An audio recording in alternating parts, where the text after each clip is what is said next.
I see you. Die hard. Trav. We gonna do this one the right way.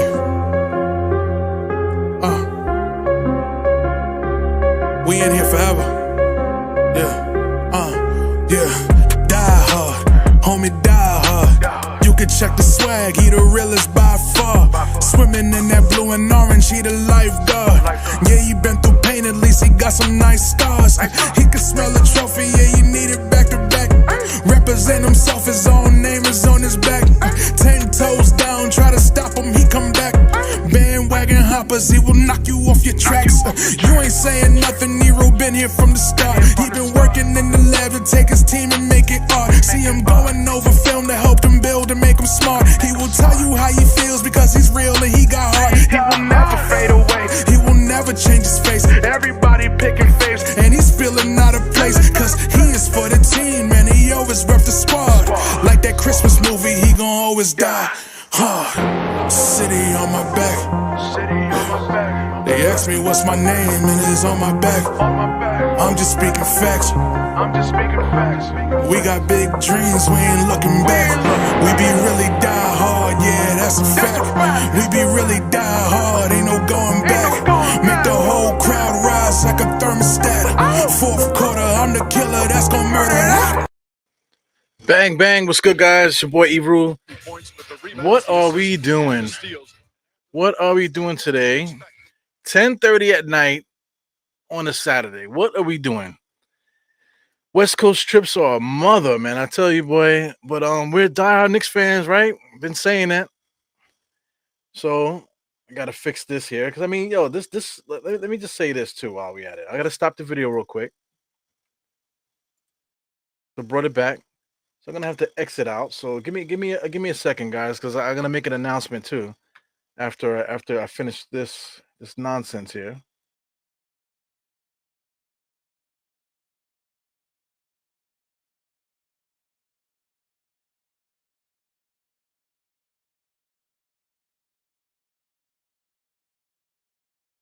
Yeah, so I'm back. As you can see, the camera was a little bit warped. Let me tell you something. This is the last day that I use this freaking Melon app. So it's not a Melon app anymore. They're upgrading and they turn it into Streamlabs, whatever they calling it, something different. But I've been having so many problems with this app. It's unbelievable. Like just straight dropping streams, not even setting up the stream properly. You know, when it comes through, I'm thinking I'm live and it's not. You know what I'm saying? So this will be the last time you see me in this format here. You know, you might not notice it, but I'm gonna switch to another provider, and I think it's gonna be a little bit different. We'll set it up and stuff, you know, and I'll make things look a little visually different. So hopefully you guys enjoy that, you know. But I'm definitely sick and tired of getting harassed every single night every time I set up this stream, because you pay for a service, it should work, right? You know, so it's a little bit annoying, man. So I'm hoping that the transition happens really quickly here with the next game. We got some time, so I know we play the Clippers right now. The next game that we play here, if we look real quick at the next schedule, I believe we play Brooklyn next. Knicks schedule. So right now we're playing the Clippers. The next game is against the Lakers. Okay, so we play against the Lakers on Monday.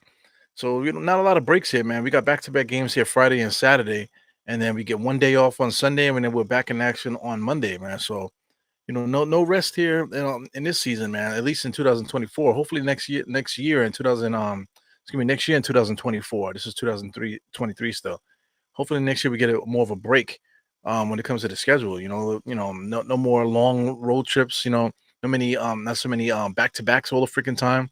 Give us Knicks fans that watch these games night in and night out a little bit of a break, man, so we can have a little bit of a life, man. Shit. As you can see, the sunglasses are on. I gotta have them on today because I'm extremely tired, man. Shout out to my father-in-law. Today was his birthday, so celebrating his birthday today. My in-laws are old, man. But you gotta celebrate life, celebrate their contributions and stuff like that. Got the family together, same dysfunctional stuff, a lot of complaining about stuff. But still a lot of love, a lot of conversations and stuff. Always good to see everybody when everybody's together. when guys get old, man, and when people leave this earth, those little dynamics kind of change. You know what I'm saying? So, thank God that everyone's still alive and everybody's still healthy, where we can get together for these little things here, man. So I just hope that it always continues, always a reason to get together. Hopefully, we all keep that tradition going. Same way like we doing with these Knicks, man. No matter what, we're family, guys. We here together watching these Knicks. Whether or not if I was streaming or not, we'll definitely have the game on. So you have the game on with other Knicks fans. Just knowing that we're connected in that way. Right now, I'm looking at the scoreboard here. I see Brooklyn and Golden State are going to the wire right now. They got 7:50 left in that game, so Brooklyn is down by one with Golden State. They actually just took the lead, 103 to 102. We got OKC and Denver in the place. They got 73 to 71 in the third quarter. Portland and Dallas. Dallas is whooping that ass. There's 8 minutes left in the third. Utah and Sacramento just started. They basically just started the second quarter. So quite a few games still on that are still in progress right now. A lot of basketball, man. If you like basketball, I guess like the big schedules and all this back to back stuff. It's good for basketball fans that like to comb around the league. They got the league pass. They like to shift around and watch quarters. Just to see what teams are doing and stuff like that. It's just fun watching sports, man. If we didn't have sports, what would we do? If we would do something else similar to sports. If there was no such thing as basketball or hockey or something like that, we'll probably be like stabbing each other with pencils or something like that for sport. There always will be sport, just as long as there's human beings around. This is how we interact with each other. But yeah, pregame shows are still on right now. I tell you, man, the game is supposed to start at 10:30, man. Now we have to waste another 10, 15 minutes before they freaking start. I ain't got time. Ain't nobody got time for that, man. God damn, start the damn game. Ain't nobody got time for that. Start the fucking game. We got shit to do. Golly. Got commercials, got to pay bills. I get it, man. But listen, man, motherfuckers on the East Coast are up at 10:30. Now it's 10:40, waiting for this game to start. The game is not going to be over until freaking 1 o'clock. I'm surprised there's this many people in here today, man. So speaking of this many people, it's my people's here. We got Geraldine, we got Pudge is in the building. Shout out to Pudge. Everybody picking faves. What you talking about, man? I missed something, I think. So we got Dwayne Dennis in the place. Mega. Yo, Mega, you're always in the same slot. 1, 2, 3, 4, 5, 6. Do you wait to the sixth till you're the sixth commenter to get in that Mega? You either the fifth or sixth comment usually. You know what I'm saying? Top 5 always, or whatever. So that's cool to see. Yeah. Run the intro back. If you want to hear it again, I can always play it, if you guys want to hear the intro. Yeah, man. I mean, I feel like Trav Ryan, he did his thing with that freaking thing, man. Like when he sent it to me, I just sat through the song with my mouth open. I couldn't believe it. He wrote me a theme song. How many people got theme songs, man? I literally feel like I have the greatest podcast intro in podcast history. I think, I don't think anybody else has a better intro than mine. And that's due to getting it from like an incredible artist, man, not just a rapper or whatever you want to call him. You know what I'm saying? Just an incredible lyricist. He made the beat. He came up with the lyrics and everything. I put together the video. You know what I'm saying? So visually, I'm really good at putting what I want to put out, and matching it up with lyrics and stuff like that. So I did. I think I did a good job with the video too. Got my kids involved and stuff. So that was pretty cool. You know what I'm saying? But I can never repay Trash for that, man. I tell him that all the time. I can never repay him for that, man, unless I hit something and I can slide him some cash, just off of GP, you know what I'm saying? But I mean, yeah, man, I got the best podcast intro in sports, you know. Shout out to Divine though. Divine with their podcast. Divine is actually rapping in his own podcast intro. So that's pretty dope too. So he has a pretty good one. I heard a couple others too. They tried to implement the uh Nas or implement Mob Deep or somebody like that into the intro. Yeah, I get it, but to have an original song, you know what I'm saying, by an incredible artist performing, man, fantastic, man. Yeah, man. So shout out to Brunson's dad, as Rick Brunson. Brunson looks like a Puerto Rican, man. He looks like he owns the bodega up the block. You know what I'm saying? Anyway, we're about to get the tip off. Got the big Los Angeles Lakers in the middle there. They basically took that off of Grand Theft Auto. You know what I'm saying? So it is what it is. Everything is associated with gangster stuff. You know, people call older people OGs. You know, people always talking about back in the days on the streets. On the streets, they wouldn't do that in the streets. You know, as the Clippers get on the board, I believe that was Kawhi Leonard with a top of the key jump shot. Here goes Dante DiVincenzo. Knicks are doing the swivel thing right now, the 3-man, 4-man weave. Runs all the way inside, does a shovel pass to RJ. RJ gets sent back. He goes, Paul George kind of lost the dribble there. Number 13, swerving, gives it over to the Beard. The Beard comes around the screen. Dump off pass to Zubac. I am a big fan of Zubac. I think Zubac is a really good basketball player. You know what I'm saying? Just rebounding. He just does his job, man. He's a good finisher inside and stuff. So I'm a big fan of Zubac. Sets great screens, good defender. You know, I'm a big fan of him, man. So here goes Randall. Randall kicks out to Dante. Dante fakes a three, comes across the screen, trying to give it back to Julius, but he lets one go. He locks down that three. So Dante DiVincenzo, he keeps open mind. You know, he's trying to get the ball back to Julius, but at least he's looking at the rim, you know, and he's conscious of the shot clock and stuff like that, so he can get shots up. You know, as a sniper, good defense here, man. Just stole it from the James Harden. Julius full head of steam gets all the way to the rack, secures the ball with his body, able to make a nice little transition layup there. But Dante DiVincenzo hits a three and then strips James Harden. So one thing about Harden, man, you know, he has that dribble where he goes in between the legs. It's kind of repetitive. So I don't understand how defenders haven't taken that away from him yet. DiVincenzo left Harden open a little bit. Gives it over to Terrence Mann, I believe. Terrence Mann misses the three. So Julius has it on the left-hand side. He's being picked up by James Harden, of all people. So looks like Julius tried to bully James Harden, but James Harden got in there for the steal. Here he comes, full fast break. Zubac comes in and just bangs it on Jericho Sims. Oh my God. I can't even, that was disgusting. That was disgusting. I might need to see a replay of that, man. That was freaking crazy. I just gave Zubac a rounding, compliment, but he came down there and fucking tomahawked it on him, man. He looked like, wow. He looked like freaking Patrick. You ain't going down the lane just now, man. Wow. So they call a timeout. We got to see a replay of this. I know this is a Knicks game, but here he goes. James Harden, dump off pass here to Zubac. Zubac said, I coming in here with some fucking anger, boy. He said, I choose death. I'm choosing violence tonight, Mr. Los Angeles Lakers jersey, man. Man, that was like some gang violence there, man. And Jericho Sims hurt himself falling to the ground. Oh, my God. But it goes Brunson on the inside. So Jericho Sims is definitely off his rocker right now. That was a big-time play there. Here he goes, Jericho Sims trying to return the favor there. Good defensive play on the driver there, but Zubac gets the rebound, always paying attention, gets the ball inside. Jericho's trying to play defense. He spun in the lane and just gets a nice hook shot. I like Zubac a lot, man. Those little pivots that he does, very solid pivots. Good hook shots. As you can see, he can get up to dunk it if he wants to. Runs the floor really well, blocks shots. You know what I'm saying? Good rebounder. Big time player at center, man. He's like one of my favorite centers in the whole NBA. Harden, full head of steam, gets a layup. So right off the bat here, you got the Clippers trying to instill their will on the Knicks here. 10-5. Knicks are gonna play catch up all game, man, because they just have a little bit more talent than we do. So Julius Randle's going side to side there, gives it out to RJ in the corner for three. He misses that. So that's the issue with the Knicks, man. Guys like RJ, Julius, and Brunson. We need we need some better symmetry between the three guys. Julius makes a move, gets it out to RJ, and then RJ just clank and danks the damn thing.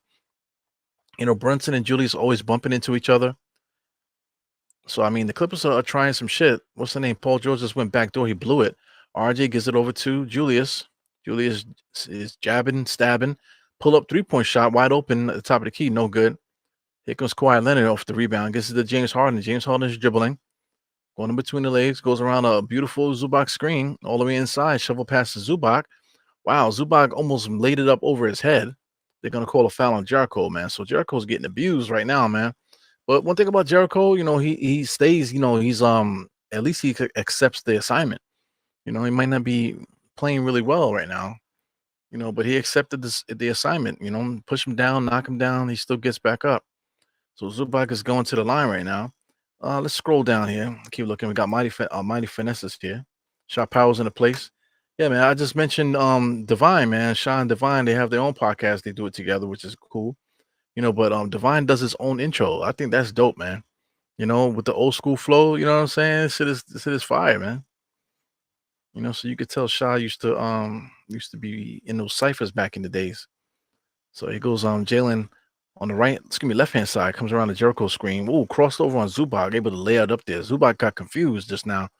So I mean, Brunson is not afraid, man. Zubac is a big dude, and he just not afraid. Just crossed him over and just laid it up. Here goes Paul George trying to muscle RJ inside. Zubac misses it, but Jericho gets hit with another foul. Sound crazy. So what is this here? I see who's pushing 30? A mighty finesse. Shy, I'm pushing 30. What are you talking about, man? Kareem Grant in the place. What's good? Hope everything is good with you, man. There you go. Excuse me in advance if I end up falling asleep during the game. It's been a long day. Listen, man, this game ain't gonna be over till 1 o'clock. Knicks are making some early substitutions. Jericho Sims with 2 personal fouls. I just don't like how Tom Thibodeau always rags on Jericho Sims. He doesn't rag on nobody else. Why does he feel that he can talk shit to Jericho Sims? I guess because Jericho Sims doesn't talk back, so he feels like he can bully him. I don't like that, man. Talk to Julius when Julius is on fire. I don't see Tom Thibodeau ever yelling at Julius. You know what I'm saying? So keep the same energy. He goes DiVincenzo with a 3-point shot. So 2 quick threes for DiVincenzo, right? He has 6 points right now, leading all scores for the Knicks. So very timely threes, able to understand the moment when he's open, not a lot of movement in his 3-point shots, as Kawhi hits one just now. So scores 16-10. Brunson in and out dribble. He's loosey goosey today, man. Gets into the open. Alley oop to Hartenstein. Hartenstein brings it right back down. Nice cut to the basket by RJ. RJ, was he able to finish? No, but somehow the Knicks get the loose ball back to Hartenstein for the layup. So that's what's up. He goes Harden pushes it up, gives it to Paul George. Paul George waiting for his guys to get down. Gives it over to Harden. So we got somebody here going to the basket. I believe that's Kawhi. Kawhi drives it out, gives it to Terrence Mann in the corner. He misses the three. RJ with the rebound. Brunson left-hand side, looking up the court. Always got his head up. Spinning, winning. What's going on here? They're calling illegal defense or something?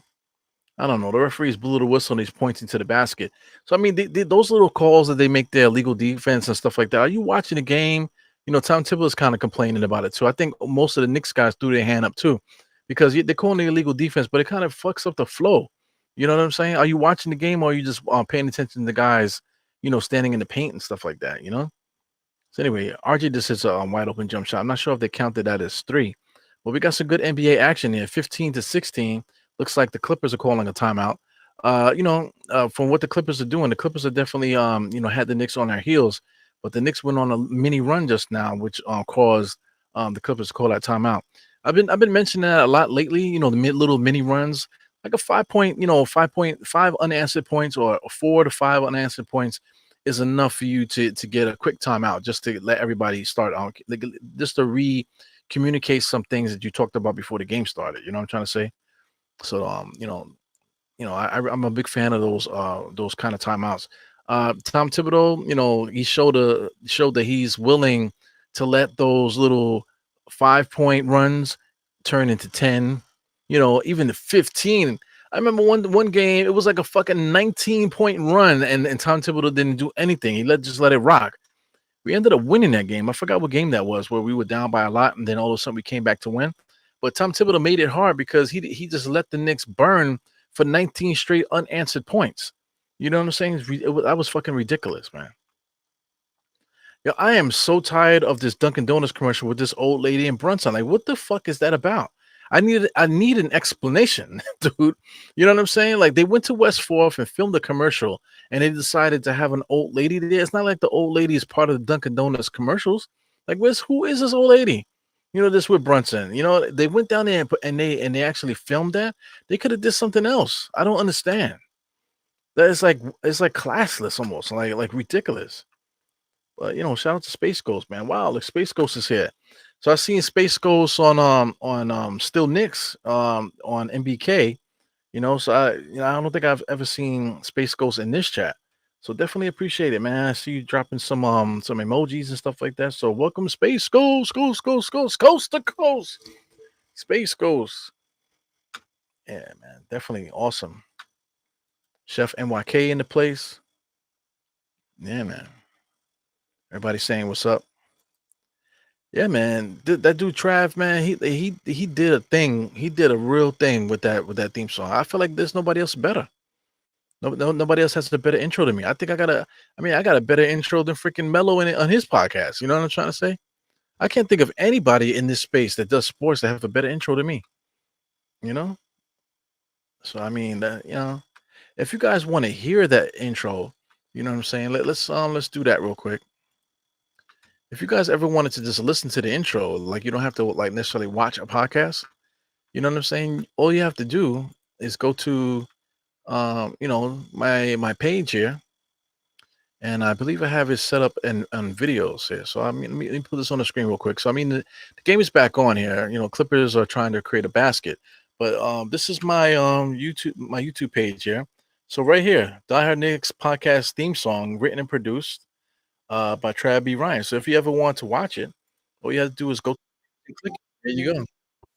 It's 140 seconds. What not 140 seconds. 1 minute and 40 seconds. So if you ever wanted to watch it or play it in the car, maybe or something like that, if you wanted to surprise me or something like that, if you pop up to an MBK event or something like that, you wanted to just play that to embarrass me or something like that, or play it in the car or something like, that would be freaking awesome, man. Or download it yourself, screen record it and keep it on you. You could do all that stuff right here, man.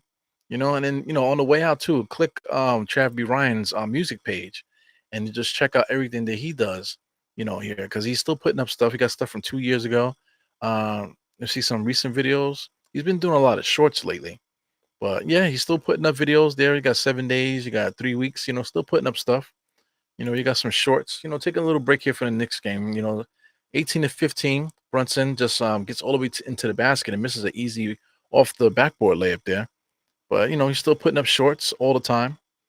But all kind of stuff. Like he really likes to do the horoscope stuff. But anyway, that's a peek into my podcast there. So that's Trav B. Ryan with his page. Please support him. Like I said, also, if you're coming to if you will just want to hear my theme song, you can literally just go to my YouTube page and it's literally in the videos right there with me and Trav on the cover, and you can click it and enjoy it. Also, too, I'm in a commercial, so if you ever want to see the commercial that I'm in, that's also on the page too, man. So this is like a collaboration of all of us in there. So that was like a commercial, older commercial. They started posting it last season. They post it every once in a while, but I'm definitely in this one. I'm in it I'm in it right here, actually, in the background.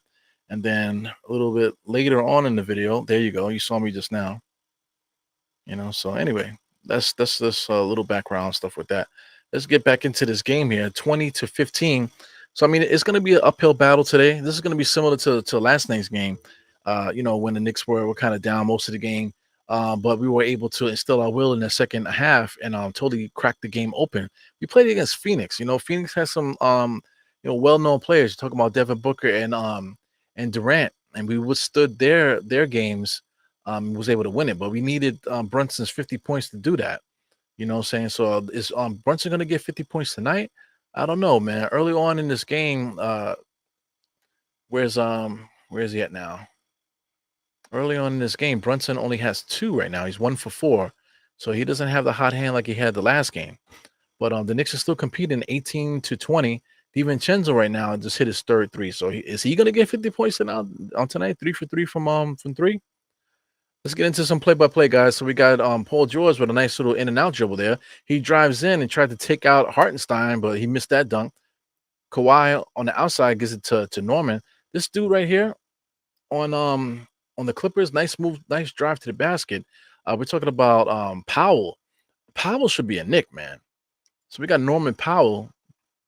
I mentioned him so many times on his channel. This guy here, he's playing with guys that are really good, like Hall of Fame type players. But you can't forget about him. He won the championship with Toronto, 6'4", 215. He's a good shooting guard, absolutely good, strong moves to the basket. Bully ball style of player, has a good jump shot. You know what I'm saying? So I mean, that's somebody that we should probably try to steal off of the Clippers. If that's possible to be our starting shooting guard. So that's something that I wouldn't mind. As Brunson just shoots a three, he falls to the floor, no foul. The Clippers are going to try to take advantage of the Knicks here on a fast break. Uh, who is this here? Nice drive to the basket. So the Knicks are giving no resistance at the rim at the moment. Shout out to Mitchell Robinson if you want to give Mitchell Robinson credit for guarding the rim. But the last couple games here, these Knicks haven't been able to really defend the rim. They attacked Jericho Sims with the dunk there, Mr. Zubac. And most of these guys in the Clippers are just coming right to the front of the rim, laying it right over our heads here, not without much resistance.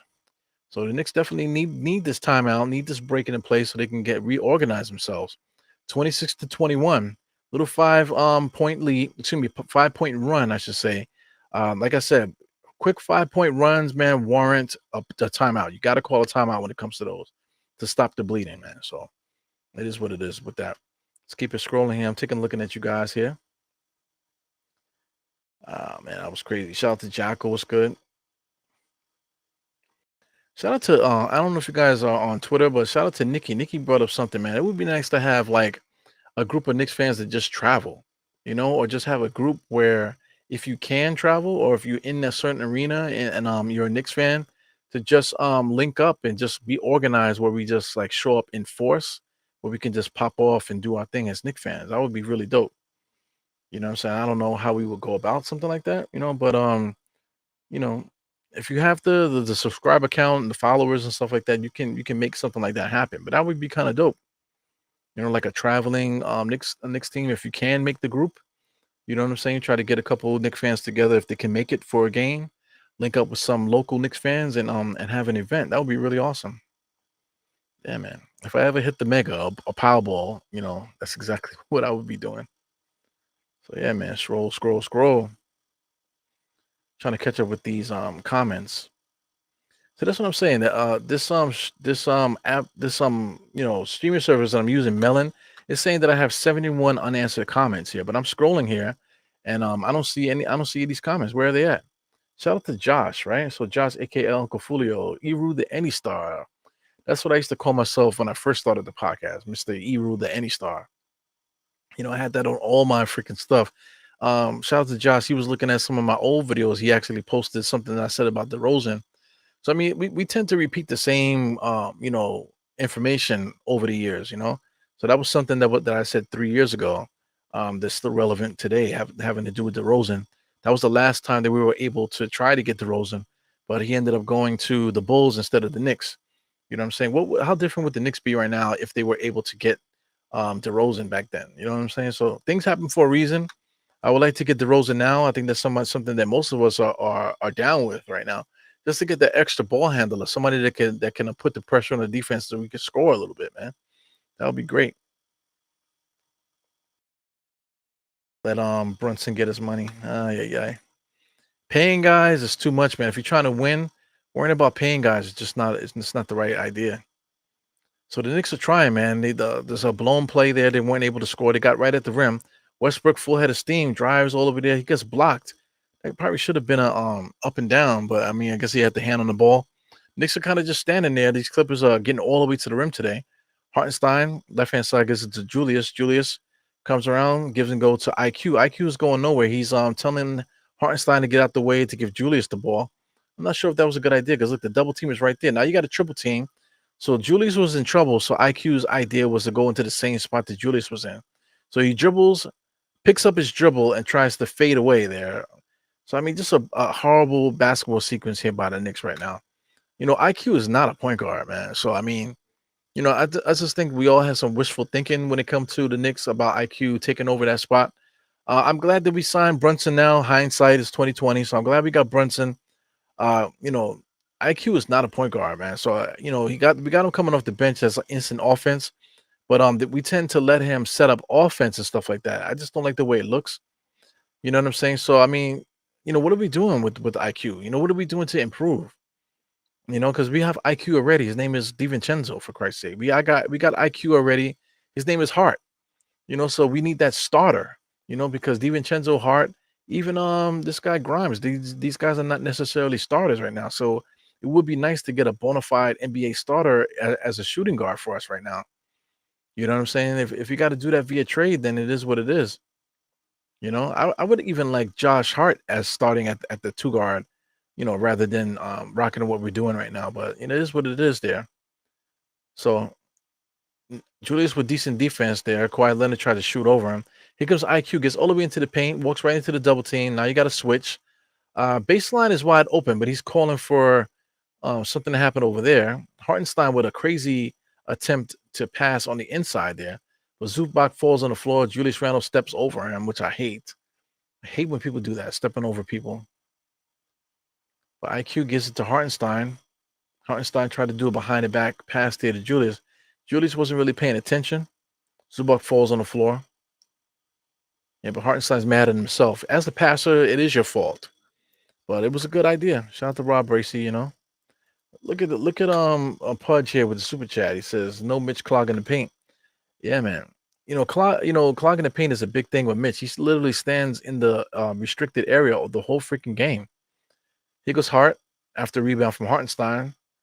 Tries to get it inside to Julius. Julius does get a nice little spin, nice little layup with the left hand. So twinkle toes today for Julius Randle. Julius Randle has been actually playing pretty good, getting to his spots in a different way this year. He's very under control. He's been missing shots like, earlier on. But I just like the quality of shots he's taking as Kawhi Leonard shoots right in his face. Good defense by Julius, man, but you can't let these guys get an inch. Pause.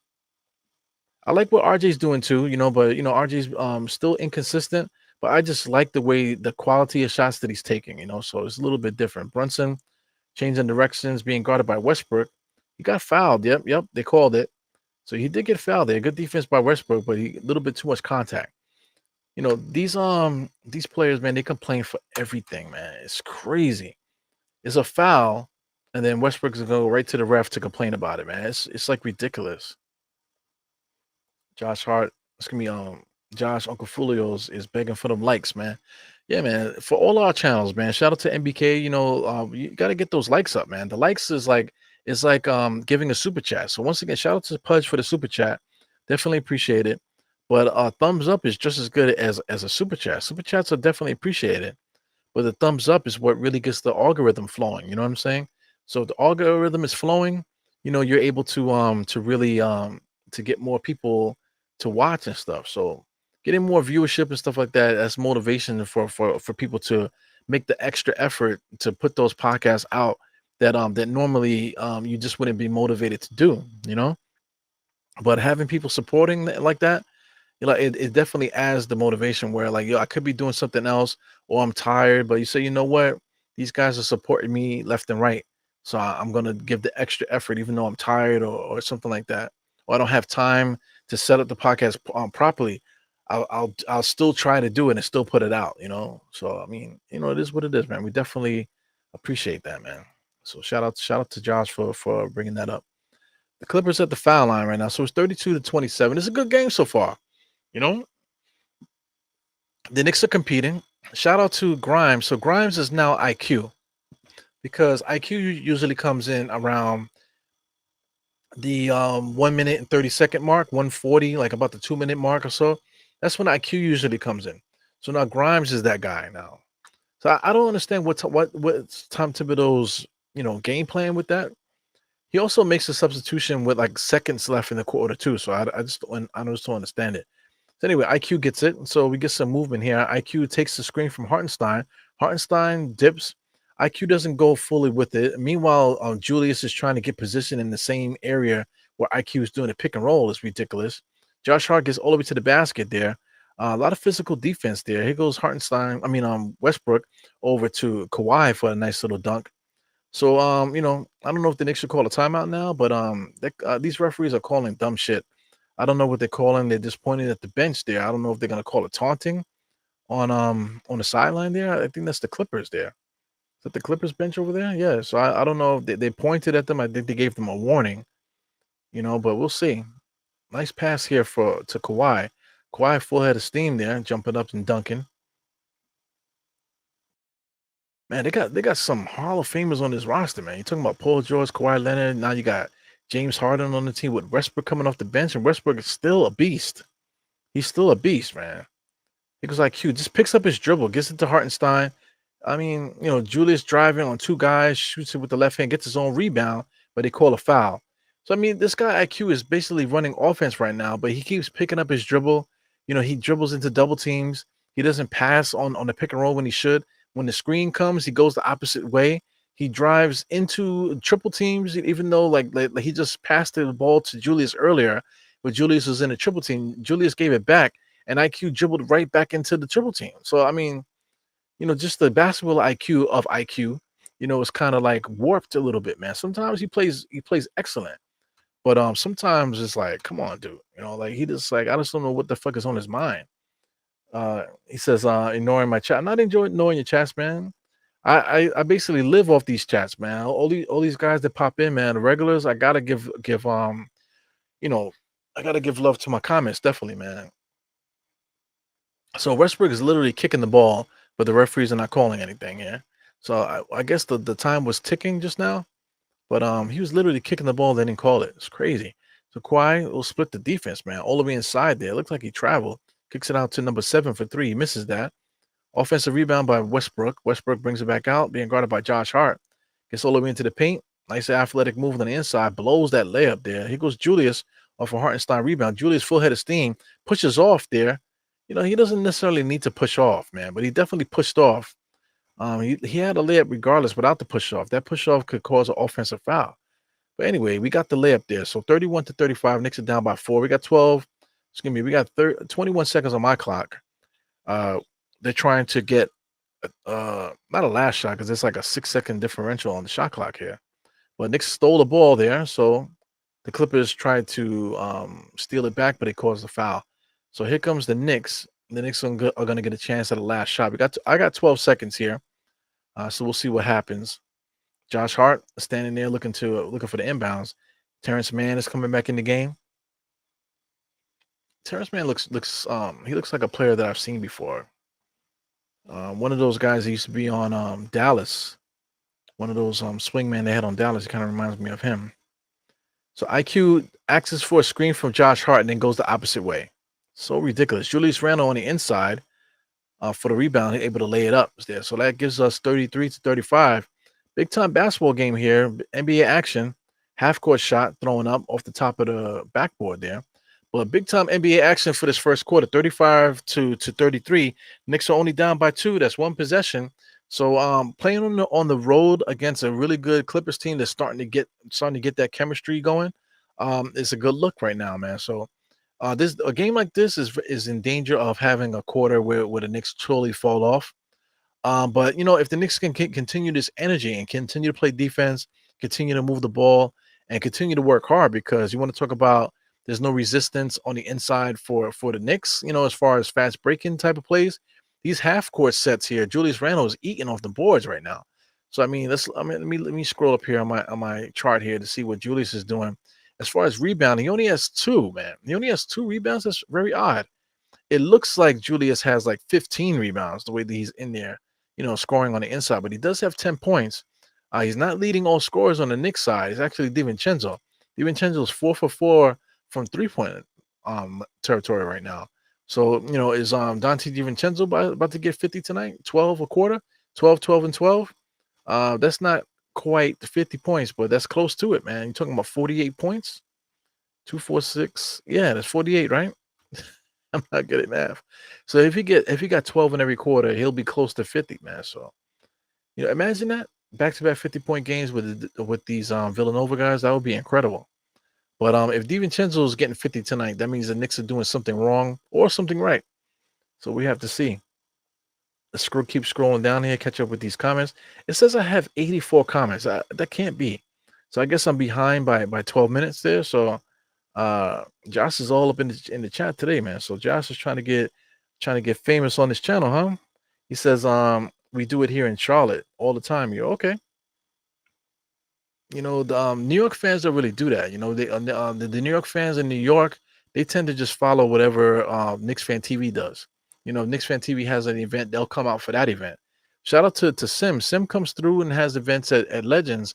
Not too many people pop up for that. You know what I'm saying? We do a live podcast also. It's free, at a decent restaurant, good drinks and good food and stuff. Decent enough space. The ownership there allows us to do whatever we want. So if more people come out, they definitely will open up the bar for us a little bit more. You know what I'm saying? They gave us the basement during the playoffs, and we had a big turnout for that.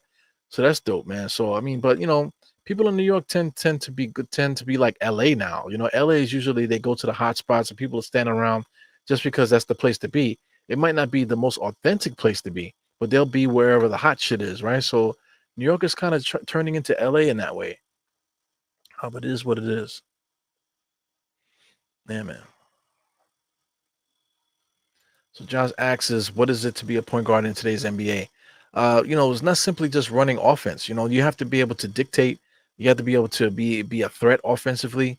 As Grimes shoots a 3-point shot, first shot of the game, he misses that. IQ has to do a better job of you know getting into spots. Creating a little bit. Directing traffic. You got to do all of that as a point guard. Brunson, you don't really see him directing traffic too much, but he just knows how to draw fouls. He knows how to get into the lane to create his own shot. He gets other guys involved also too with the ball. He knows how to get guys going verbally too, communicating. As Hartenstein got a nice little layup there.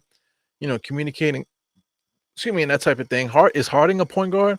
Harden is really a shooting guard, but Harden is such a good ball handler. He's become somebody that really could set the table.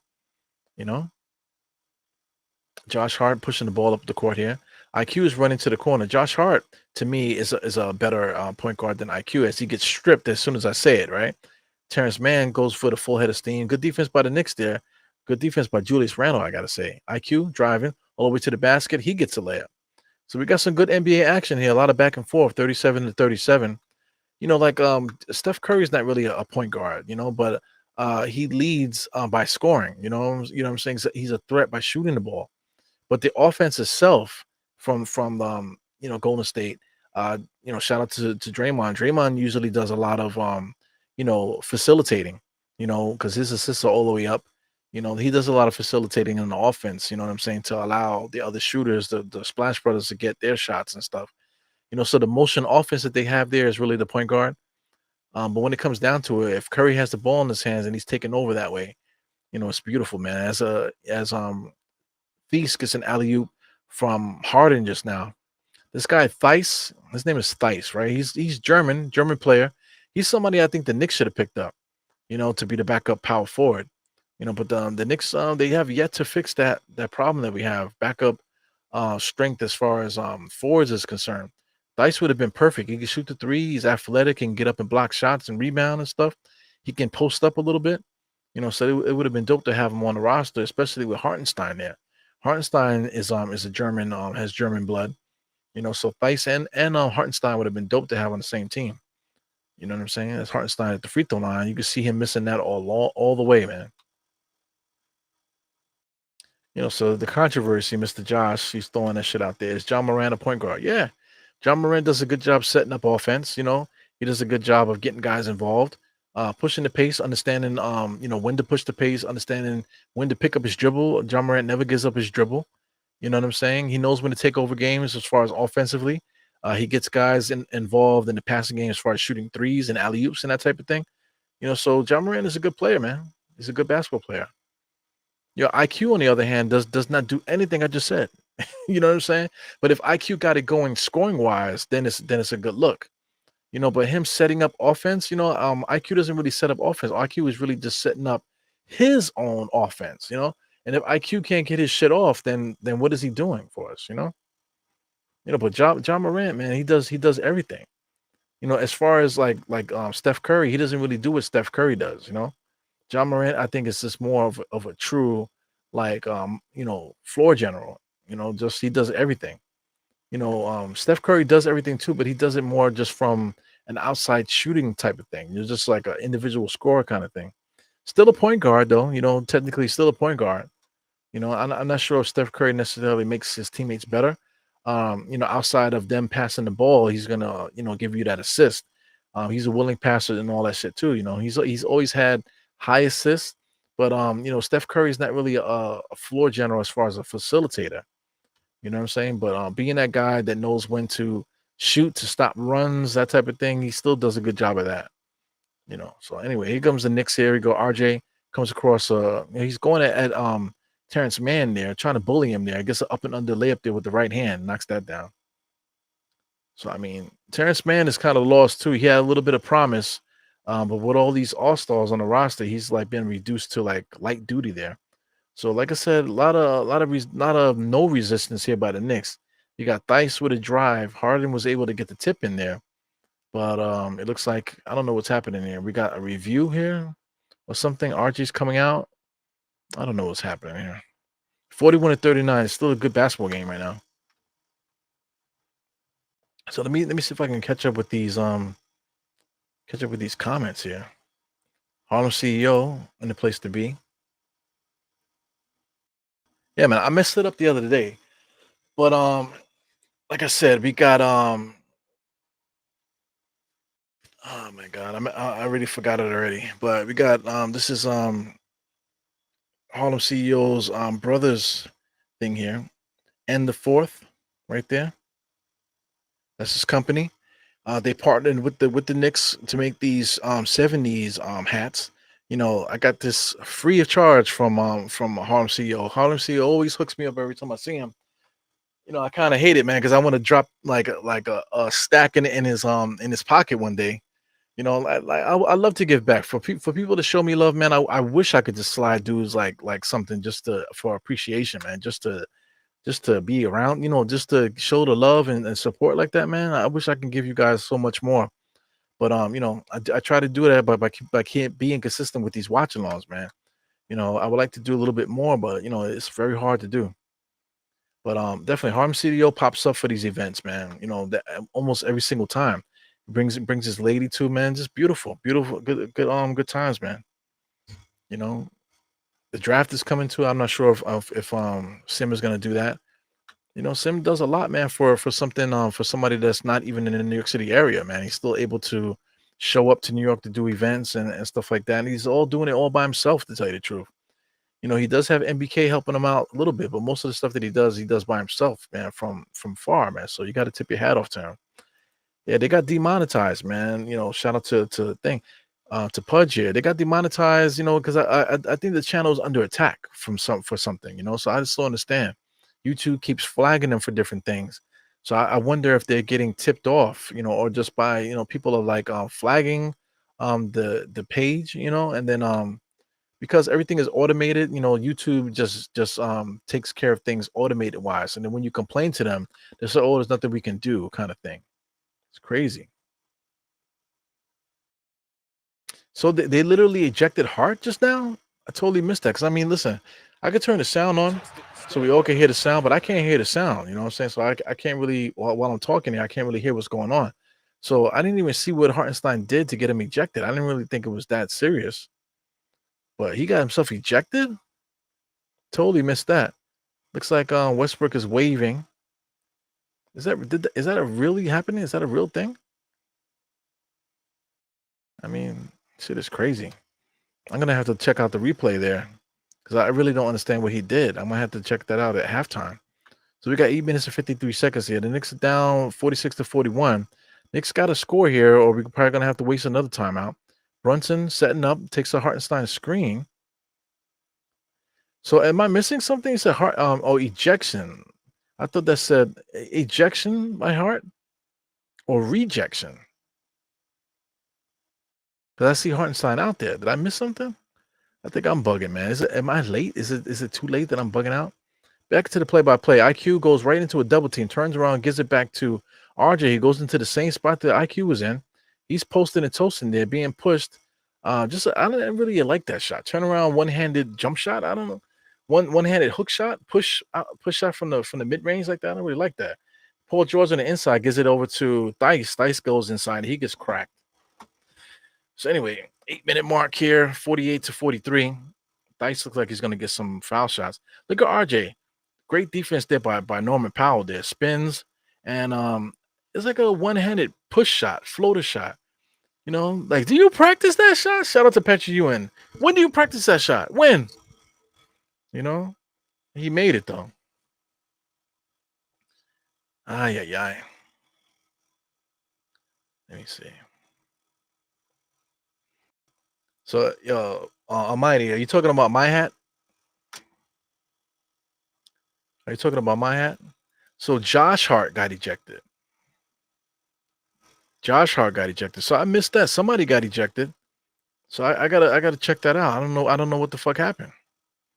Hartenstein gives it over to Brunson. Brunson over to Grimes for a 3-point shot. So Grimes finally gets it going with a 3-point shot. He's 1 for 2. You know, I mean, Grimes, if you look at it, man, he doesn't contribute to the game anymore. I just don't know what's going on with that kid. Harden just simply crossed him over and he caught a body there from Dice. Dice on the pick and roll, able to get the layup there. He missed it. But somebody's going to go to the foul line. I think it's Dice again. Dice or Harden. I'm not sure who it is. I think it's Dice. But nice pick and roll there. Harden gets all the way inside. He pushes off on Hartenstein a little bit, gives it over to Dice. So did they call a push off on Harden? Is that what they did? Or is Harden going to get a free throw? I really don't see the foul on Harden though. So like I said, I'm confused. I don't know what's fucking happening right now. So yeah, Dice is getting some foul shots.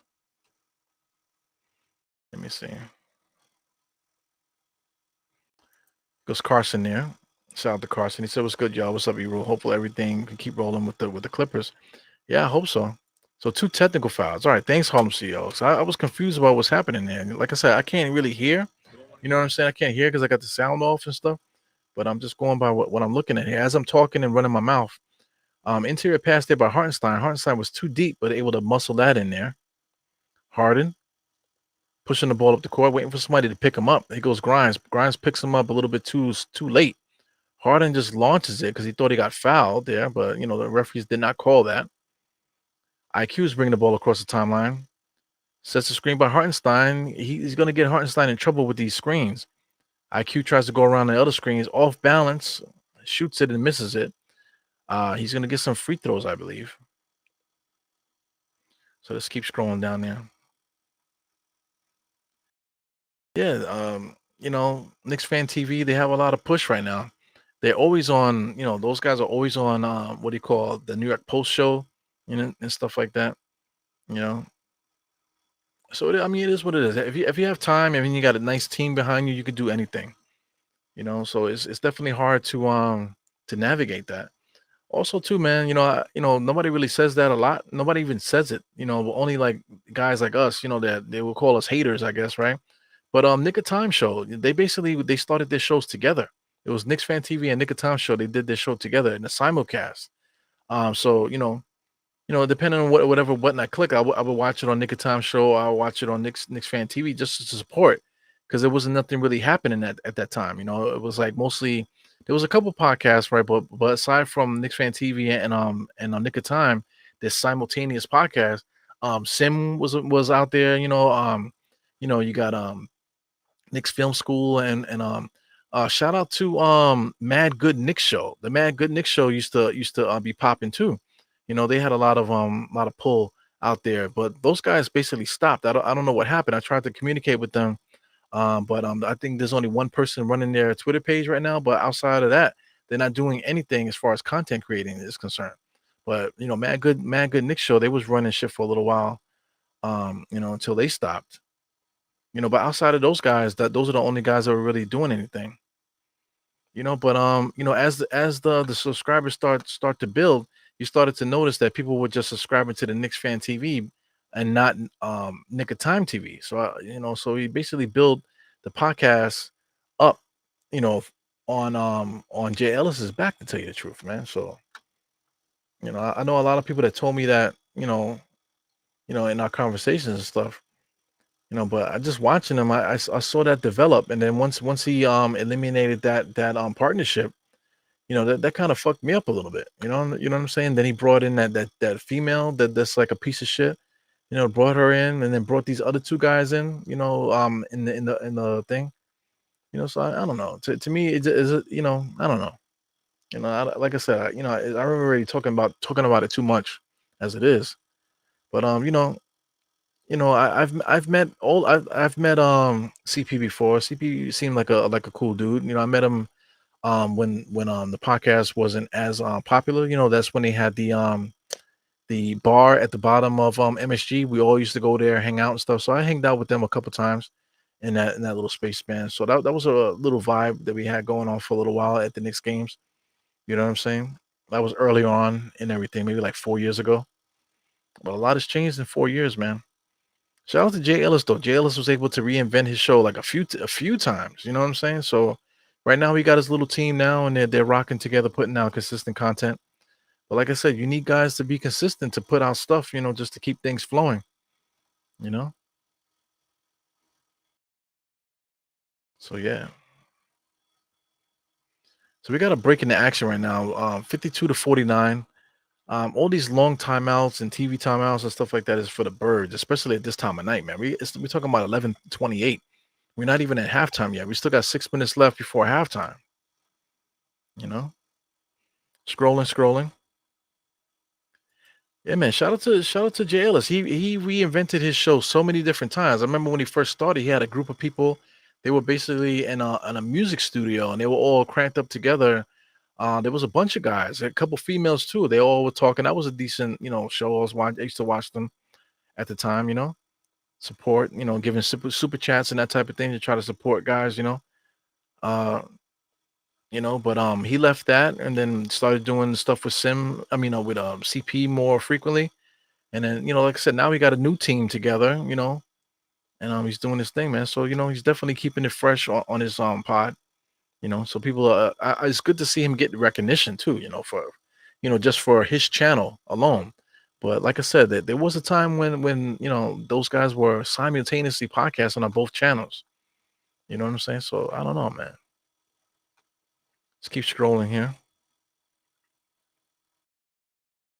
I gotta catch up with these things. They said I'm missing 184 chat things. I don't get that. So let me just scroll to the end of this because I know I'm missing a lot of comments, but I'm trying to read off everything you guys are saying, so I don't miss nothing. But I'm finally caught up here. Yeah, Man show was good too, man. That was basically a spin-off show from Sims because Sims show got kind of like a zoo for a while, man. I used to watch the show, but then it was too many people in the thing. So when Man branched off, that's when I started coming around more often. So I used to be in the chats arguing with the guys a lot, so that was a fun time. But Man started up his channel, and then that just became basically a carbon copy of Sim Show. A lot of arguing and stuff like that on that channel. Like too many people in the panel. I don't like it when there's too many people in the panel because you tend to get in more fights that way. I think Man show had a lot of beef. Guys were always debating and stuff. But respectful because Man is uh, a man of the cloth. So it still was dope, man. He know his stuff. But he stopped his channel and devoted his time to to his ministries and stuff, man. So you got to tip your hat to that. You know, a lot of good content creators out there. Can anybody think of anybody else that I'm missing? Because I did mention Mad Good Nick Show.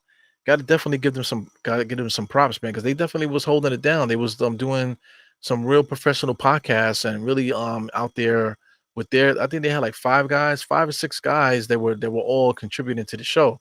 They were actually in studio, doing stuff together, man. So they just abruptly stopped, So I just think the guys just got too busy with their lives, to really consistently do it, because I mean, you're devoting a lot of time and stuff, man. You're not getting anything monetary for it though, so that's a bummer.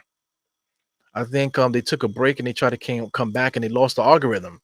So if you look at some of their shows, they lost the numbers. As Brunson there fighting for position is still able to get the shot, still able to get the foul. So the Knicks cut the lead to 52 right now with 5 minutes and 41 seconds. You got Brunson here going to shoot some free throws. So the Knicks are going to take the lead here with Brunson at the free throw line. But yeah, man, definitely was doing his thing there. Guard up Knicks. I mean, not guard up Knicks. Shout out to guard up Knicks too. What do you call Mad Good Knicks? Guard up Knicks. This is like a history lesson. Guard up Knicks. State of the New York Knicks. Myself and a couple other podcasts. We all started on an audio podcast. So most of us graduated to YouTube. State still does the audio because he does the Twitter Spaces. Some of the other guys are cutting their podcasts and putting it on audio. I stopped doing that. You know what I'm saying? Because it just became a little bit more of a struggle to keep doing that for every podcast. Because I was putting out podcasts so often, it was crazy. So to do that every podcast was kind of like a hardship for me because I wasn't getting it monetary from. It wasn't enough for me to keep doing that. It was like stressing me out a little bit. A shout out to the Clippers here with a nice little jump shot. So good NBA action. We got some back and forth play here. 54 to 54. Brunson shovel pass to Julius, top of the key, being guarded by Man. Spin move, good pick by Hartenstein. Julius drives, kicks back to Brunson. No, that's Grimes. So Julius gets it back. 7 seconds now. So Julius got to get that shot up. He's gonna do a step back as he does. 3-point shot, rainbow, almost knocked it down. Here goes Kawhi Leonard with the rebound. Kawhi Leonard got some royal blue kicks on. He stops in between the legs there, being guarded by Julius. Breaks him down all the way to the basket. Shot off the rim, no good, but they're gonna call a foul. Kawhi Leonard falls to the floor. You know. Yeah, man. Shout out to Sergeant. I don't know where Sergeant is. Sergeant used to be on Man. He used to be on Freezy Show. I haven't looked at Freezy Show in a long time, man. But I see Freezy still doing his thing. I think Freezy is actually doing a live podcast right now too, for these games. You know, but shout out to Freezy. I haven't looked at Freezy Show in a while. Freezy Show used to be crazy too, man. A lot of too much arguing, and too much. I mean, every show should be different. So I feel like Freezy Show guys were too busy trying to like one up each other on that show, with the arguments and stuff. So I couldn't really fuck with that. But definitely Freezy's always trying to put out new shows and trying to start new content and new ideas and stuff. So and Freezy does a really good job at that. Cornerstone Kev. Cornerstone Kev, I know his wife was sick, man. So shout out to Kev. Hope everything is doing really good with Kev right now. Kev himself, I think, is was dealing with some things too. So I mean, guys are getting older, man. It's good to check in on guys every once in a while online and stuff. Cornerstone Kev is on Twitter, so if you want to find him on Twitter, you can reach out to him and make sure that he's good, but he's been commenting recently. So I think everything is good. Like I said, his wife was sick. He also was sick too. So definitely got to keep an eye on our guys. Kawhi Leonard top of the key being guarded by Julius, man. Julius has been playing decent defense there. DiVincenzo almost got a steal on Harden. So we're getting close to the halftime show, man. The halftime show, I'm really gonna dive deep into the stats. I usually do anyway, but I'm gonna be taking a look at the highlights too to see if I can find out what happened with Josh Hart, because I totally missed it there. Hartenstein with a nice block at the rim, almost caused a shot clock violation. So I guess it is a shot clock violation. These referees, I don't think are calling a good game today. It was a shot clock violation, so I don't know what they're calling here. They're gonna bring it back to let it be the Clippers ball again. What the fuck is happening right now? Yeah, so I feel like these referees are not calling the game well. Yeah, once again, shout out to the sergeant. I haven't seen the sergeant in a while. Terry and Trey, they were kicking ass too for a while. Putting out content consistently. They're working their business. I chat with them a little bit. They're trying to get their business together. COVID really fucked them up. So they really made a focus on that. They've been putting out content every once in a while. But they have their restaurant. That's how they make their money. So they've really been trying to stay afloat with that. But they always will be around. Terry and Trey. Those guys. The mother and son duo there. They're definitely always going to be creating something. Yeah, man. Hoodie Kev. I'm not sure who that is. I think that those are all people that were on Freezy show. Shotgunner, yeah, all these guys. Coach M, yeah, he used to be around all the time. Yeah, I mean, it's not easy, man, because we're not, if you're not getting paid, you're wasting a lot of time. You know what I'm saying? So a lot of people are like, you know what, man, I'm doing this too much. I gotta fall back. I gotta work a little bit more. I gotta spend more time with my kids. You know what I'm saying? Whatever the fuck it is. You know what I'm saying? You know. Shout out to who is Mark, as Harden shoots a free throw. He misses that. Knicks are up 58 to 56. Man, it's a good game so far. If you guys are watching, shout out to who is Mark. Like I said, who is Mark has been missing in action. Every once in a while, I'll get a retweet or a comment from who's Mark. But he don't really answer his Twitter like that. He's kind of like a lone gunner there, but he is watching. He watches all the content and stuff. So I know he's out there. So I hope he's doing well too, man. Hope he's definitely doing well. You know, I'm always checking in on him, but like I say, he never answers back. So Brunson, 3-point shot. We're all over the defense there, 61-57. So I mean, all the complaining that we doing about the Knicks needing an extra player, man, the Knicks is still functioning without it. Shit is crazy. So like I said, the action is like we just would like to get an extra guy to help our team, not to get rid of anybody on our team. As Paul George hits a tough mid-range jump shot off the glass there. Probably got fouled. The referee didn't call it. Hartenstein getting all the way into the dotted line there, does his patented floater. Got Zubac and Hartenstein. Zubac just knocked Hartenstein down. They didn't call nothing. Harden pushes to the foul line, gives it to Trey Mann. Trey Mann drives, tried to get the layup there. He gets fouled. So he's going to get some free throws. A lot of physical play here. What I do like, though, even though the game is physical, the players are not mouthing off on each other, man. So it's a definitely strong game in that way. Rob Bracey, your pod for play-by-play, Hebrew for comedy. Kid from Australia for guests. Pregame goes to Knicks Film School. Yeah, man. So I mean, there's something for everybody there. A Raw Hebrew. I watch Raw Hebrew too, man. But Raw Hebrew. I stopped watching him because I feel like he's saying the same shit I'm saying. You know what I'm saying? So it's kind of in my head. So I stopped watching Hebrew because, like I said, we're saying the same shit. So if you're listening to somebody saying the same shit you're saying, it kind of like fucks with your head a little bit. So I had to stop. But I definitely support Hebrew. We tried to do a show on Nothing But Knicks, but Roy Hebrew's internet was fucked up. We could never hear him when it was on the show. So then we taught Roy Hebrew how to fix that, and then he became a member of what do you call Nick of Time show. So that was kind of annoying. After we taught him how to use the internet and stuff like that, then he goes to another channel, and does the same thing that he was doing on our channel. So it is what it is. But definitely support Hebrew, but like I said, I can't watch the show because he's saying the same shit I'm saying. In almost the same exact way. I definitely calmed down because I used to be a little bit over the top a little bit with the jokes and stuff like that, but I'm trying to calm it down a little bit.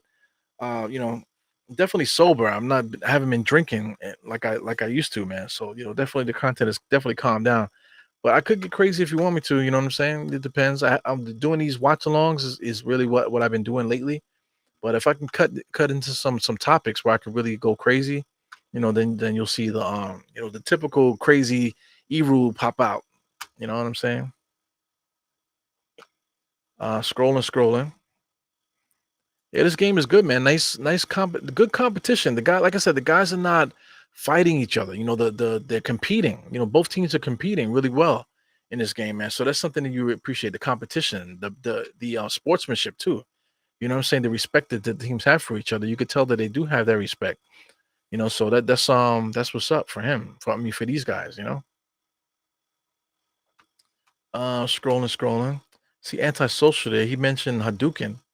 So Hadouken, I had him on the channel a couple times, whatever. For I think I invited him to my one of my drafts.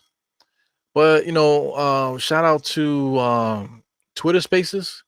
Just being on Twitter Spaces and what was another thing? Oh, just being on Twitter in general. I blocked Hadouken, man, because I really was wanted to do something to that kid. You know what I'm saying? Just like the trolling and just the stuff that he used to say. So I had to pull away from him, block him, and just ignore him. So shout out to Hadouken. He's a young kid, so I just gotta like fall back a little bit. College student. You know, just had to kind of fall back on that a little bit because I just don't get it. I'm older. So when kids say stuff, I can't tell if they're joking. I can't tell what's the energy. You know what I'm saying? So I just got to pull away from that. Mill Media, man, she freaks me out because she's like young. She's like 18, maybe 19. I forgot how old she is now, but she's been on the internet for a while as Clippers has hit a transition 3-point shot. I believe that was Kawhi. Yeah, no, that was Harden with a 3-point shot.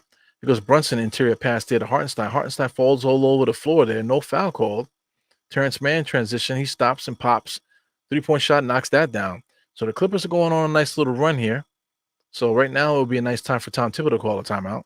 So does Tom Thibodeau call a timeout? Yes, he does. Like I said, those 5-0 runs, man, you got to put an end to that. This was actually more of an 8-0 run, so Tom Thibodeau kind of let it go a little bit too far. But a good timeout here by Tom Thibodeau to stop the run, so the Knicks can refocus. Coming up the timeout is going to be so important that the Knicks can get back into it and cut the lead again. Because after the timeout, if they continue to let this Clippers team run on us to push this lead up before halftime is over, that's the opposite of what we need to do right now. But anyway, back to Mills Media, man. I'm gonna try to see if I can get her on the channel, man. I got some ideas, to finish off the year and stuff. Maybe just begin the new year. I want to get back into doing some more positive stuff. So I'm gonna contact her to see if I can get her on the channel. Um, yeah, but like I was saying, like she's been on the internet for a while putting out content, but she's young, man. So just kind of weird to see that, to see like a young person like that, you know. She's a female too, so I don't know. I sound like a pedophile. Right? I sound like a fucking pedophile. Oh my god, man! But I don't know if you get what I'm getting at there. What I'm saying. Like she was like a teenager before, but now she's an adult. So before I was ignoring her because she was too young. Now she's of age, so now I can debate. You can debate, you can talk, you can comment and stuff like that. I can follow her now. You know what I'm saying? So that's what I mean. But what I was saying before, it sound like I need a restraining order, right? Oh my god. He goes Hartenstein, top of the key, gives it to Julius. Back to Hartenstein. Hartenstein's looking for a cutter. Gives it over to Brunson. Comes around the screen there. Brunson's riding that train. Back to Julius. Julius fakes a three. Drives left. Everybody's swiping and on this guy. Julius makes a hard left-handed layup there. RJ with the rebound. Where the hell did RJ come from? Brunson flies down the lane, misses the layup there. Ball gets kicked out. Here comes the Clippers. Fast break here. Harden all the way to the basket. Corner 3-point shot for Terrence Mann, and he knocks that down. So this is the opposite of what we asked for. Like I said, we had to stop the bleeding with this run here. We definitely don't want a double-digit lead here entering the second half. But here we are with 1 minute and 36 seconds here. The Knicks have definitely got to stop the bleeding by scoring. So it does look like the Knicks are going to get a basket here. So we see Brunson drives, kick it out to Julius. Julius in there, double pump to Brunson over to RJ. Hartenstein with the rebound, and he lays it in. So that gives us 63. But the Knicks definitely got to put the clamps on this Clippers team. We can't allow them to score anymore. Having a 10-point lead entering the half is not what we want. If you can cut it to 5, that'd be great. Here goes Zubac. Around on top of the key, gives it back to Harden. Harden tells them to clear out. So here comes Kawhi coming out. I think Harden wants to go one-on-one. He stepped back 3-point shot. A foul was made there. Did they call a foul? So Dante DiVincenzo was complaining to the refs here. So I'm not really sure if that was a foul, though. I think Harden was baiting them into it. But I think did DiVincenzo stay down? So he did jump up. He touched his elbow. So was that a foul? I don't know. I don't know if that was a foul. Saying that DiVincenzo touched his elbow. I don't know, man. If he gets hit with the foul, I think it's just yeah, they touched his elbow. So I mean, this is just a superstar getting that. Because if it was DiVincenzo, they wouldn't have called anything. First shot is up. He knocks that down. So that's 71. I see Queen Latifah in the stands there. Queen Latifah looks a little old in the eyes. She still looks good though. Beautiful. Dana, right? That's her real name. So who's Marcus a clown? He was though, man. We used to have a lot of laughs though. He was so funny, but we used to have a lot of laughs and stuff. Good sense of humor. You know what I'm saying? Definitely got a big time respect for his basketball sense. Everybody has their thing. But right now, Harden has made his free throws. So the Knicks are down by 10 with 49 seconds, right? But it seems like the Knicks are gonna score again. So I'm a little bit behind. About 10 seconds behind, 20 seconds behind. Sheesh. So we're gonna see how the Knicks catch up here. We got Brunson full head of steam, gives it over to RJ. RJ gives it to Julius. Knicks are doing that weave shit again. Brunson over to DiVincenzo to Julius. Julius drives, spins in the lane. Left-handed shot looked good there. Julius gets the rebound again. Pump, dump, left-hand shot. Did he get the and one? Did he get the and one? I don't know. Here goes Terrence Mann is all up in what's the name? Terrence Mann. I mean, Terrence Mann's a bitch. All these guys are fucking bitches, man. All this fake tough guy shit. You know what I'm saying? Julius Randle's walking away, and Terrence Mann is like trying to get in his way. Nobody wants to give anybody any room because that's what men do, real men. Do. So now there's an argument, so now everybody's mouthing off now. All for nothing. You know what I'm saying, man? Cut the bullshit, man. This fake tough guy shit is so crazy. You know? Look at Julius on the inside fighting. Kawhi Leonard's not doing anything. Like Julius, was getting hype. So now Terrence Mann is standing there, but Terrence Mann got his hands on Julius. Man, it's like, yo, back the fuck up, man. So now Terrence Mann wants to pretend like he's tough, and he wants to push Hartenstein. Hartenstein looked at him and laughed. You know what I'm saying? So they're talking to each other. But I mean, Hartenstein is a former teammate of the Clippers, so there's a little playfulness going on there. But Julius is complaining to just pleading his case there. This thing with RJ with grabbing Julius, that's bullshit, man. Cut the fucking bullshit. These guys have never been in altercations and stuff. I know RJ's doing his best job to try to separate Julius from the referee, but I mean, don't put your hands on him. You know what I'm saying? That's one thing. Let me just tell you guys something. If you're in a group with your boys and stuff like that, and guys get in arguments, guys are drunk and stuff. Don't go to your boy and put your hands on your boy's arms and stuff like that. That's not what you do. Because you're putting your hands on your boy's arms, that's gonna get your boy sucker punched. And then after they sucker punch your boy, who you think they're gonna go after next? They're going after you next. You know what I'm saying? So stop putting your hands on your boy's arms and whatever, trying to hold their arms down or hold their wrists and stuff like that. That shit is so fucking stupid. Stop doing that. You know what I'm saying? My sister is good for that. My sister used to be mouthing off back in the days where I have to come and de-escalate a lot of stuff because my sister got a big ass mouth. You know what I'm saying? But nowadays, now that we're older, if I get into something and I'm arguing with some fucking guy in the street, I can say what the fuck I want to say, but don't get in there where now I'm arguing with you. You know what I'm saying? So I'm arguing with you. So while I'm arguing with you, the dude that I'm arguing with is now he's gonna sucker punch me. So if he sucker punches me, what do you think is gonna happen next to you? You know what I'm saying? So I mean, you really got to communicate with your peoples. I was gonna say team, but with your people, if y'all how to conduct yourselves, in a certain way. You know who you are. You know who your friends are. You know what they're capable of. You know what they do. So just got to be aware of it. Everybody is free to do what they want to do, but if one of your boys drinks too much and he gets himself in arguments, or your sister or anybody like that, you know how you just got to know their tendencies and you got to know how to act accordingly. You know what I'm saying? So I mean, like these little fake tough guy shit that happens here is so freaking corny in the NBA. So I'm gonna address that too, man. Shout out to those football guys that have that podcast. They were talking about Draymond, and they said that one of the guys was like that he don't think that Draymond needs counseling. He just needs to be professional. Period. Man, I get that. I get what he's trying to say.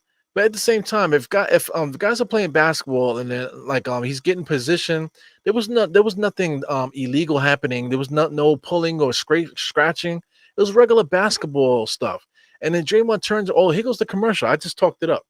So the commercial that I'm in is actually on the air right now. So if anybody's watching, that was me and my boy Carrillo giving each other a pound in this commercial. This wasn't my commercial, but this was the ladies from OmniFan. They got a commercial. I don't know how they got a commercial, but they got a commercial, and I happen to be in it a lot. So that's what's up. But anyway, I forgot what I was saying there. Oh, about Draymond Green. Draymond Green just up and punched the dude in the face. But he turned around and punched him in the face, and then he tried to play it off like he didn't really mean to do it. And then after the fact, he said, "Yeah, I really meant to punch him." But it's like, yo, man, that's assault. In real life, in regular life, you can't just punch a dude, man.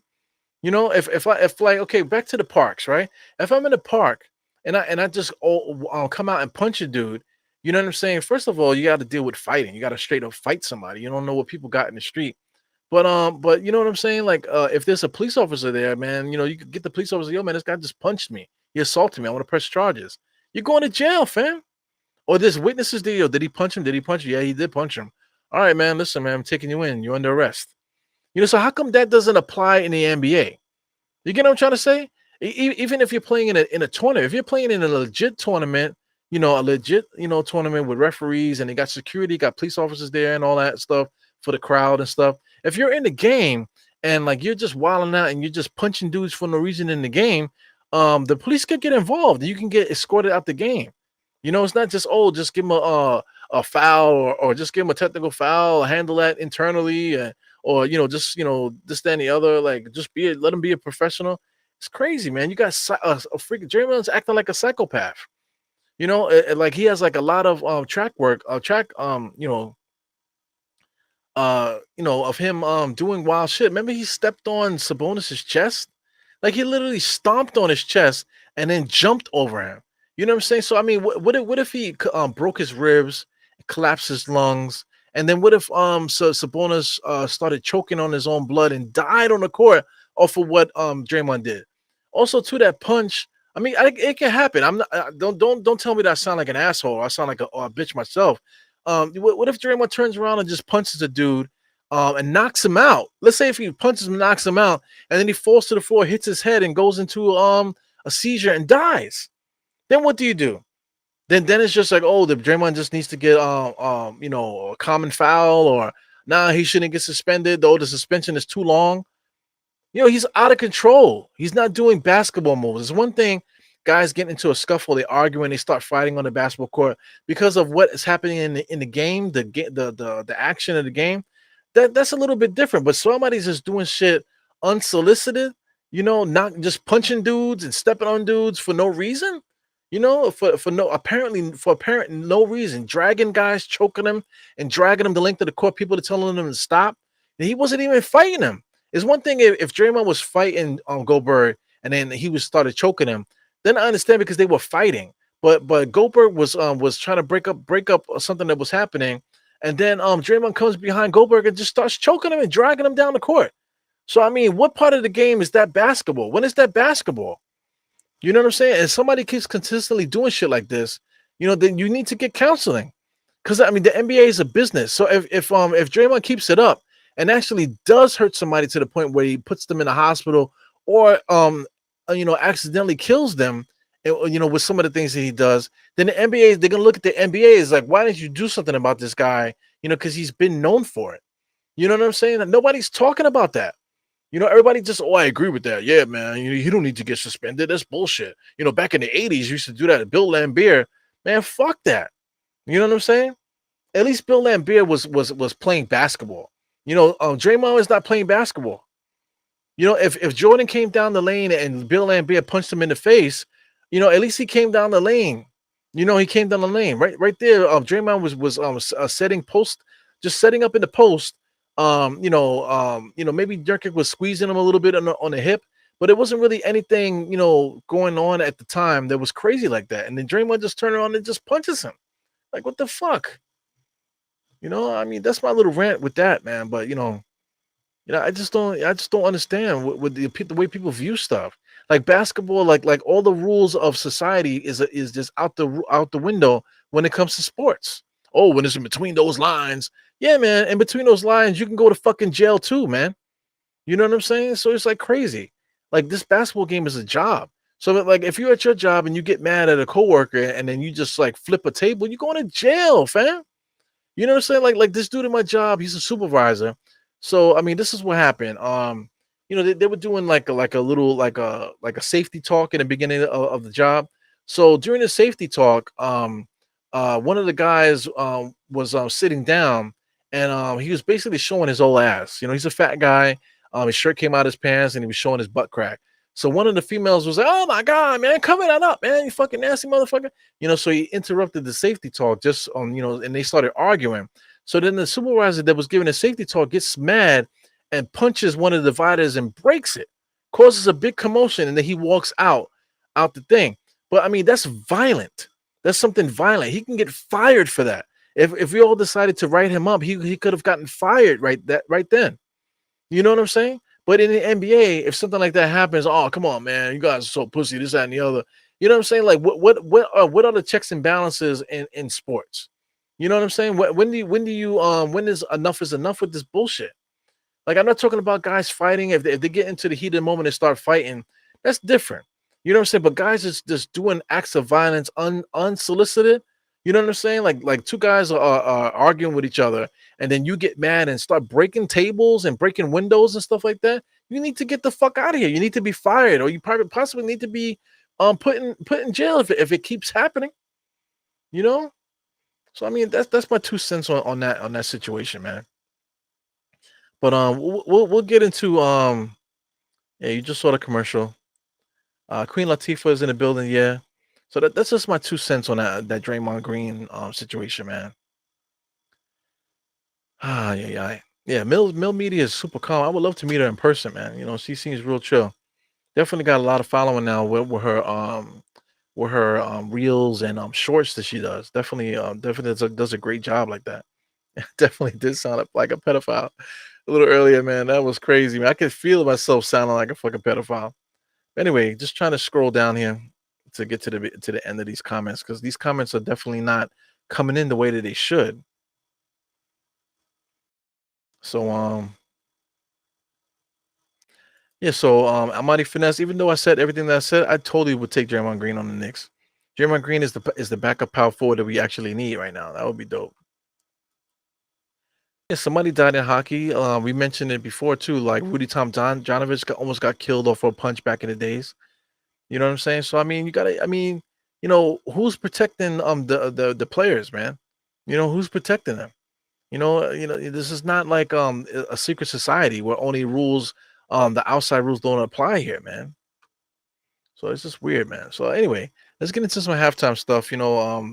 Good basketball right now. Knicks are down by 11, which is not what we needed, man. The Knicks kind of like took the foot off the gas at the end and allowed the Clippers to get this lead here. So 35 to 33 in the first quarter, 42 to 33 in the second quarter, which is unacceptable. But like I said, the Knicks in the last 5 minutes or so just allowed these Clippers to get up on them, and the Knicks kind of imploded a little bit. So third quarter, we it's a big chance that the Knicks could start this third quarter and get blown out, and the game could get popped open. But if the Knicks come out, with a competitive spirit, we can cut this lead to 5. At the end of the third quarter. It would be nice to actually take the lead, of course, but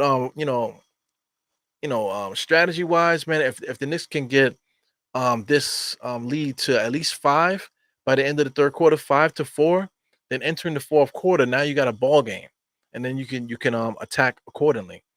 You know what I'm saying? But the Knicks got to be very careful to come out of this halftime show, ready to compete. You know what I'm saying?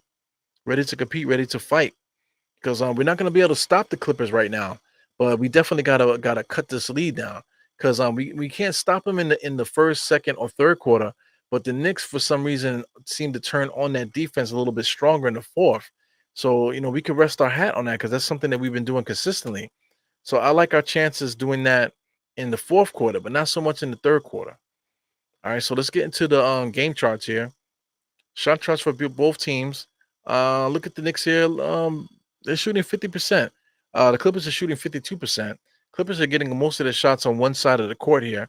So just comparing to both shot charts, the Knicks and the Clippers are both getting similar shot attempts. Knicks are getting a lot of points in the paint, as you can see. Clippers are getting some points in the paint too. A lot of points in the paint actually. Knicks got more threes, it looks like. But so far, both teams are basically getting the shots they normally get. So that's nothing to really complain about. The Clippers are not necessarily playing good defense either, but right now just they're taking advantage of the Knicks on our mistakes and stuff. Back and forth there. The biggest lead for the Clippers was 11. Knicks' biggest lead was 4. Longest run was 13. So anyway, this is a good game, man. It's definitely a big time game here.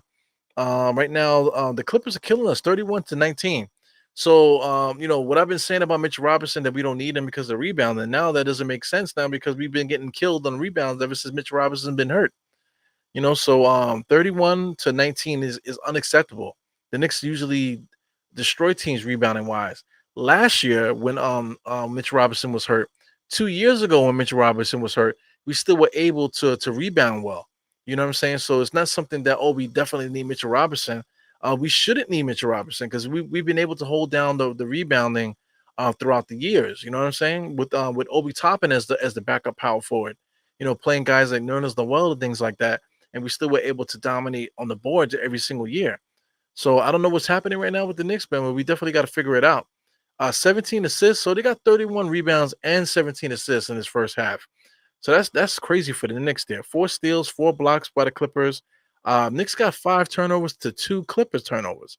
So this is a weird first half of basketball for the Knicks. Like I said, both teams are shooting well from on the field and from three. 83% from the free throw line, so good percentages all around there. Taking a look at points in the paint, it says 34 to 26. That's atrocious for the Knicks. The Clippers have definitely been attacking us in the paint a lot on this game. Second chance points, like I said, this is atrocious too because the Knicks should be able to rebound well with this team here. One person I want to highlight when it comes to rebounds, last year, RJ used to contribute to the rebounds more. So just so you don't think I'm picking on RJ. Let's take a look at RJ's stats. Look, this is RJ here, courtesy of ESPN. RJ's only averaging 3.8 rebounds, man. Look at what he's been doing the last few years. The last few years, look at the rebounds. Rebounds five, five, five, five, and now he's averaging three. So we're not getting the rebounding help from RJ the way we got it in years past. I'm looking at the minutes, man. So he is playing less minutes. So maybe that's the reason why the numbers aren't as high. But for some reason, he's playing less minutes, and getting the same points and involved there. So I mean, I don't have basketball reference here. So because they don't have like a 30 minutes per game stat here. Let me see. Let me see if they have it in the splits or the advanced split stats. Let me see. So let's check advanced stats. I never really messed with the ESPN. So advanced stats here. Oh, so that's just that's literally advanced stats. So they don't have anything up that has 36-minute stats there. But RJ, I don't understand why he's only playing 29 minutes. We definitely need him out there to play a little bit more than that, man. Because we need his scoring and stuff like that. So I think that's interesting. Let me get myself together here as far as stats and stuff before we can have it during the game. Yeah, come on, man, get it together here. All right, so I got the stats going on here on the screen. All right, so that's basically the halftime report when it comes to that. Let's check out the box score really quick. So the box score, looking at the Knicks, RJ got 7 points, 3 rebounds, nothing else, no assists, no steals. He got 1 block. Not really contributing so much. He's been very passive, not really getting the ball a lot. Every time he gets the ball, he's not really making aggressive plays at the basket. He's 3 for 7, 42%, but still, I think he's taking good shots. You know what I'm saying? He took a couple good shots, but like I said, I think he had a turnaround jump shot that was like a push shot. So he's trying things out and stuff. He's taking good shots and stuff, but just not being so aggressive in this game yet. So I guess RJ will have his moment at some point in this game where he's being aggressive or whatever. Julius is playing pretty decent, but rebounding wise, I thought he had more rebounds. He only has 3. So with RJ and Julius not contributing, and this guy Jericho has 0 rebounds. He only played 4 minutes using foul trouble, but he has 0 rebounds. DiVincenzo hasn't gotten a rebound. Brunson doesn't really contribute to rebounding. Hartenstein got 6 off the bench. He's 10 and 6 right now. Decent stats for him. Josh Hart only has 1 rebound, and Quickly only has 2 rebounds. Quickly and Josh Hart usually contribute to the rebounding battle. So that's a big problem there. Knicks got to get on these boards. Uh, Point wise, 15 for Dante, 13 for Brunson, and 10 from Isaiah Hartenstein. So anyway, we're back in action. Knicks get the first shot off here. Dante DiVincenzo gets a 3 off. He misses it.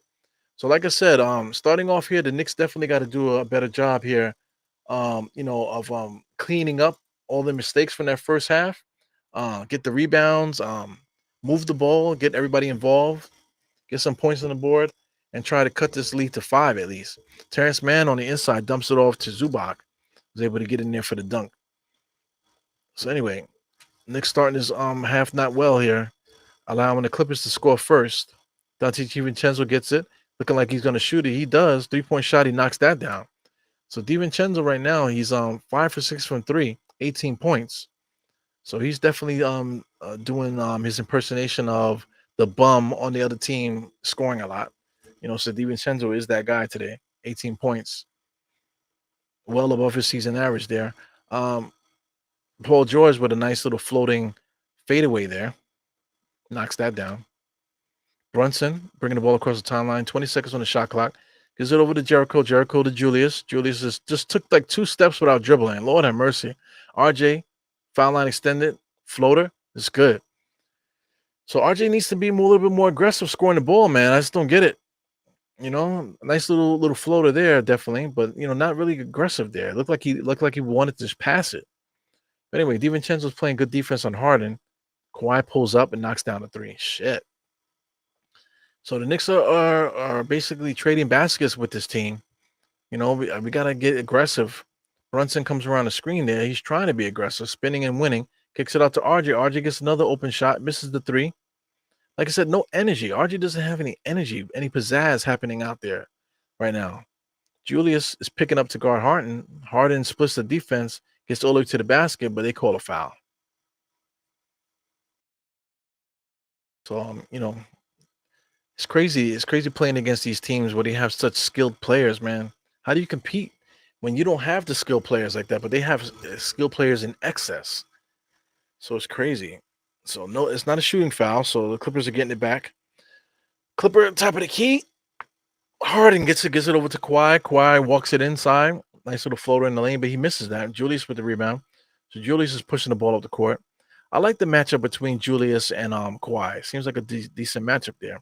RJ is trying to go around the screen there, go right into 3 defenders, and then they're gonna call a foul. But RJ literally ran into 3 defenders. It is crazy. So I see Pudge is chanting for Taj right now. Shout out to Harlem CEO. He says, Draymond never got any pushback. If any one player would have wild out on him, he would chill. I agree with that. Every time Draymond is going crazy, nobody ever steps to him. You know what I'm saying? So if somebody would have stepped to him and checked him, you know what I'm saying? Well, all this fake tough guy stuff that everybody likes to do, nobody's stepping up to Draymond. You know what I'm saying? So Draymond needs somebody to step to him to calm him down a little bit. But he's one of those guys that nobody's gonna do that because, for all the tough guy stuff that people do, when somebody really seems like they're crazy, don't nobody wants smoke with that. Nobody wants smoke with a guy like that. So that's universal all around anywhere. People are usually afraid of somebody that they think they can't fight. They think they can't beat. You're gonna be more humble when with somebody like that. Kawhi Leonard muscled on the inside there. So like I said, I like the matchup between Julius and Kawhi. Kawhi is not a power forward, but he does a good job going against power forwards because he's very strong. Julius Randle is a power forward. So Kawhi is shooting. I didn't really get to see who's scoring on their side, but Kawhi got 26 points, man. So Kawhi is giving Julius everything that he has tonight. 26 in at basically at the halftime. So DiVincenzo fakes a three, gives it over to Jericho. Jericho over to Julius. Julius going at Kawhi, takes the bump and lays it up, but misses it. Easy little layup there. He did a little bit too hard. Harden full head of steam, shovel pass cross court there to Paul George. Pulls up for 3, no good. RJ and Julius fighting for the rebound together. That's good to see. RJ pushes it up. He's posting up Terrence Mann there. He got 4 defenders around him. Still gets up and lays it up. So this is the time where RJ is getting his off. So RJ is up to 11 right now. He's on 5 for 10. He goes Harden driving, goes at Jericho. Jericho got shook a little bit. Shovel pass again to Paul George. Paul George dribbles behind his back. Kawhi Leonard gets it, fakes Julius, gets him in the air, gets all the way on the inside for his patented floating fadeaway there. He knocks that down at the free throw line. Brunson pushes it up a little bit, changing direction, putting Terrence Mann on his heels, mixing in stuff.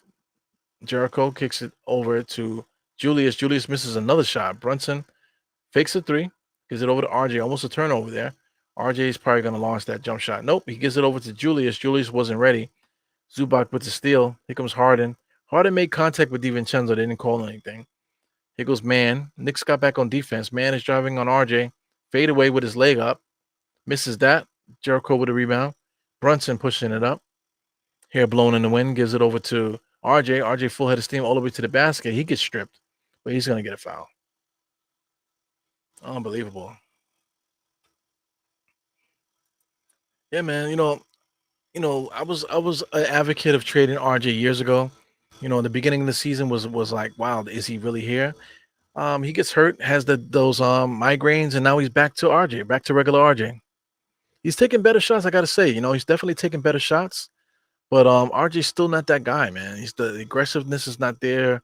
You know what I'm saying? Like it should be. He's like sometimey with it, but he's still averaging 19 points per game. If his minutes were up, he would be averaging 20 something points per game. You know what I'm saying? So he is giving you the production, but just not doing it consistently and just not doing it in a way where like where teams like the way Kawhi does it. Kawhi and Paul George, the way they attack, like it kind of puts you on your heels.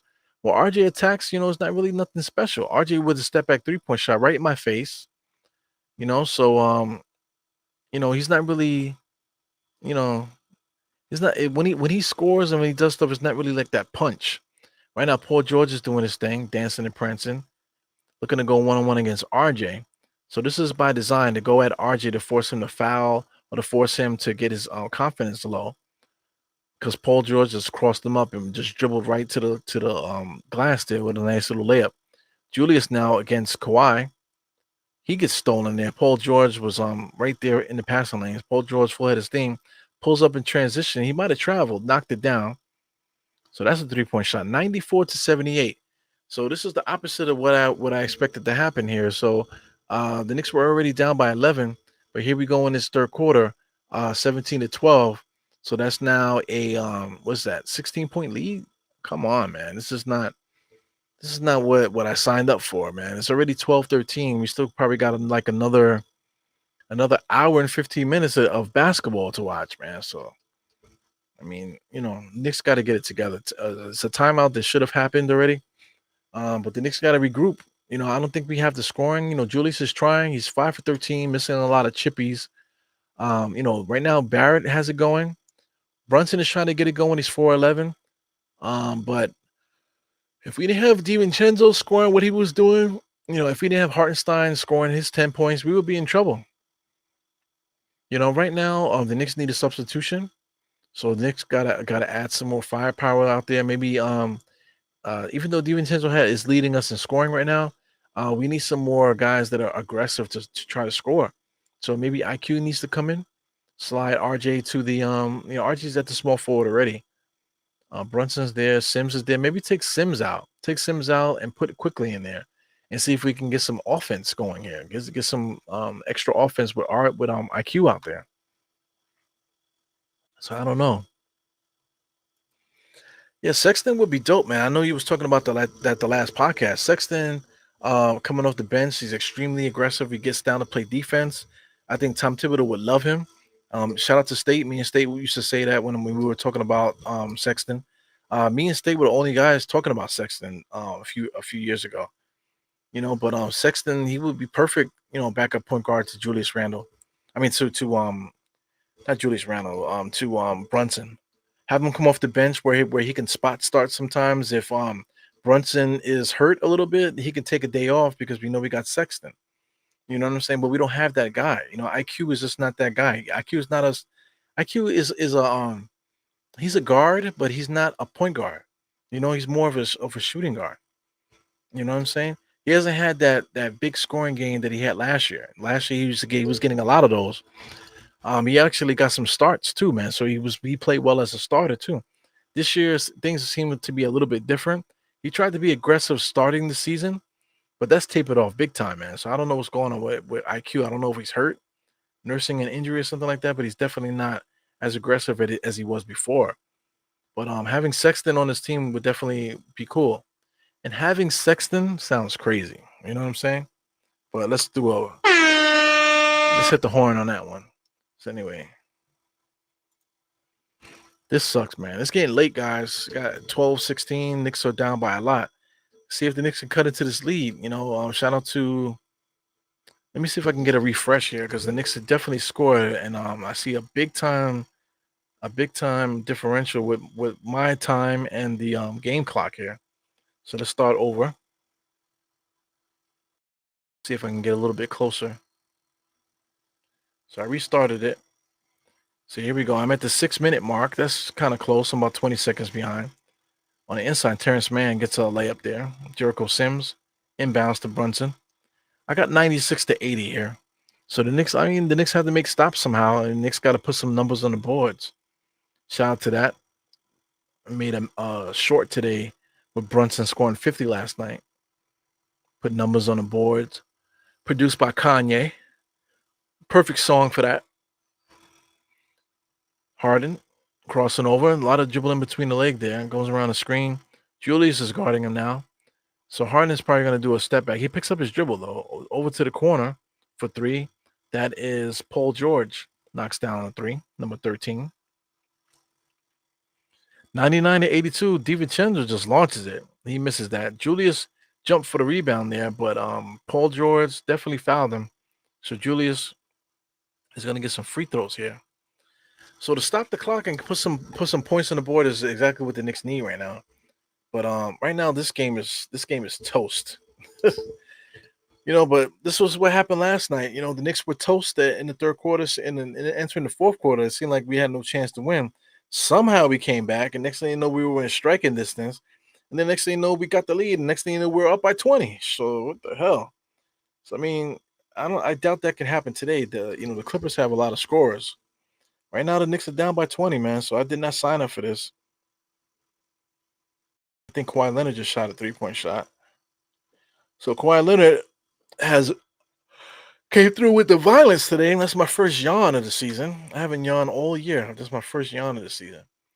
So what does Kawhi have? Kawhi has 31 points in three quarters. RJ slowly going around the screen, gets it to Dante DiVincenzo, misses it. Touchdown pass here to PG-13. He brings it back out to the 3-point line. Brunson is guarding him. Looks like the Clippers are going to call a timeout, or they call it out of bounds. I really don't understand. Maybe he's out of bounds. Getting some substitutions going here. Hartenstein's coming out. Grimes is coming in. RJ and DiVincenzo's coming out. So wholesale changes here by the Knicks. Tom Thibodeau's still intense, still out there doing his thing, being intense. Yeah. Here goes Brunson, dribbling, just pulls up, knocks that down. So 85 to 102. We got to get some stops now. The Knicks can put points on the board, but we got to get some stops. Easier said than done. As Westbrook comes across the screen there, dump pass into Zubac, good pass to Terrence Mann over to Kawhi Leonard. Got Julius Randle in the mixer, pulls up and knocks down his own 3-point shot. So the lead's back up to 20. Kawhi Leonard is definitely on one. 34 points right now. Brunson over to Julius.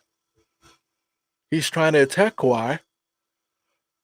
Comes across the screen on the inside. Pumps, spins around, gives it to Brunson. Brunson back to IQ for the dump shot. No good. Yeah. So IQ is not doing nothing for us right now, man. Here comes the Clippers. We're getting a little bit of lagging going on here. Paul George dribbling, crossed over, going to a screen, pulled up 3-point shot. He misses that. Brunson with the rebound. Brunson pushes the ball up the court. Looking to take a screen there, but no. Decides to go the opposite way. Off the backboard, knocks it. Misses that. Wow. Paul George pushes it up. Being guarded by Grimes. That's barbecue chicken for him. Grimes going to try to play defense. He crosses him over, goes all the way to the baseline. IQ deflects it. Somehow the Clippers get it back, but Paul George gets the layup. So we're up 22 points now. So, I mean, I don't know. Am I going to pull the plug on this game? I think I might pull the plug on this game. Got 2 minutes and 53 seconds here. Would I be wrong for pulling the plug on this game if this lead continues to explode the way that it is? It's 107 to 85, 22-point lead as we go to commercial. But man, like I said, I can't get mad. The energy is never going to be mad at this moment because, like I said, the Knicks need that extra guy. Just take a look at the Clippers, man. You've got Paul George, who's a scorer. Kawhi Leonard's a scorer. Zubac can get you a double-double, man, as he has 13 points and 11 rebounds tonight already in the third quarter.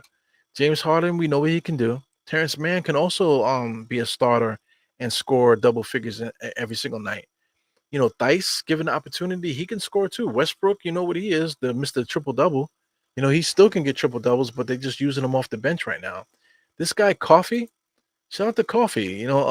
My fantasy team, he saved me. This guy, Coffee, saved me one year when I won back to back championships on the NBK league. I had him on my team, and he definitely saved me as a starter. For a hot minute, man. So this guy has talent. 6'7". He's a shooting guard. He could play some small forward too. So he's a guy that probably would get better, more opportunity if he was on a team that would just play him. But he can't play with all the talent that they have on their roster. Once again, shout out to Norman Powell too. Norman Powell has 8 points off the bench. If he had the opportunity, he can actually start as well. You know what I'm saying? So we're talking about um based on guys that are actually in the game. We got 1, 2, 3, 4, 5, 6, 7, 8. We have 8 guys that can get you double figures. 8 guys that can get you 20 sometimes. And then you got guys like Boston. This dude Boston on the Clippers, Brandon Boston Jr. This guy has a lot of talent, and he's just not going to get any opportunity playing for the Clippers. He's another guy that's like 6'6". You know what I'm saying, with a whole lot of talent. This is a guy I would love to pluck off this team. I would love to put Brandon Boston Jr. off the Clippers and put him in our camp because I think he has the potential to be starting two guard in this NBA. But it's just unfortunate that a kid like that, he's just playing behind such great players. You know what I'm saying? How old is Money? He's 22 years old now. So I mean, he's still got his whole career ahead of him.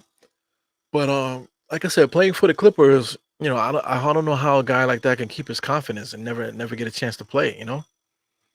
So it's interesting, man. Yeah, man, we are getting smacked. So Mighty said, "Nah, don't end it. Stay true to the end to the game." And I'm gonna try my best.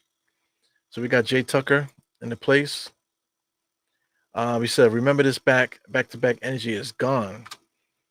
Telling you.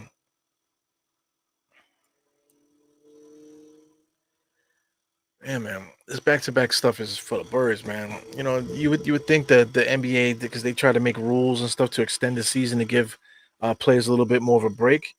It kind of backfired because now they're using the break for the in-season tournament, and then there's like a whole bunch of back-to-backs this year. So it's like, at least for the Knicks. So what did the NBA really do?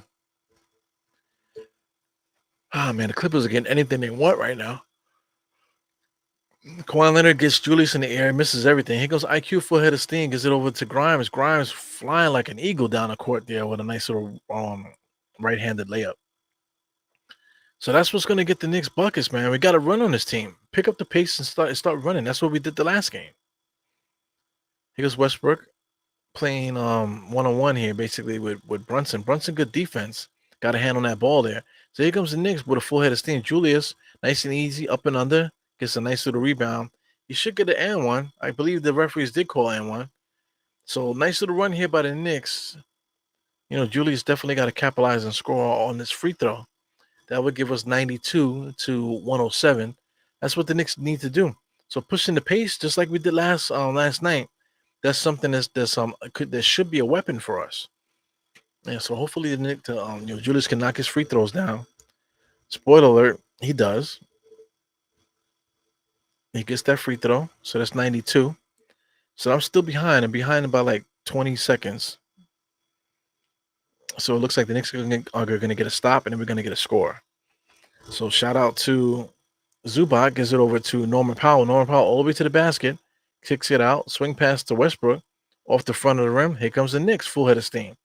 Push the ball up the court. Now Julius gets a tomahawk dunk with the left hand.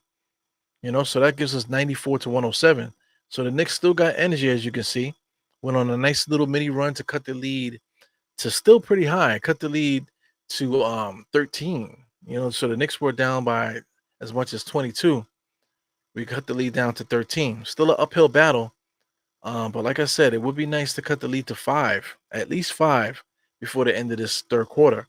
So we got a minute and 38 seconds. I don't know if the Knicks will be able to do it, but we'll see. Oh my God. Definitely getting tired here, guys. So this is your strategy. You said if we can get it down to 10 points before the fourth quarter, we might be good.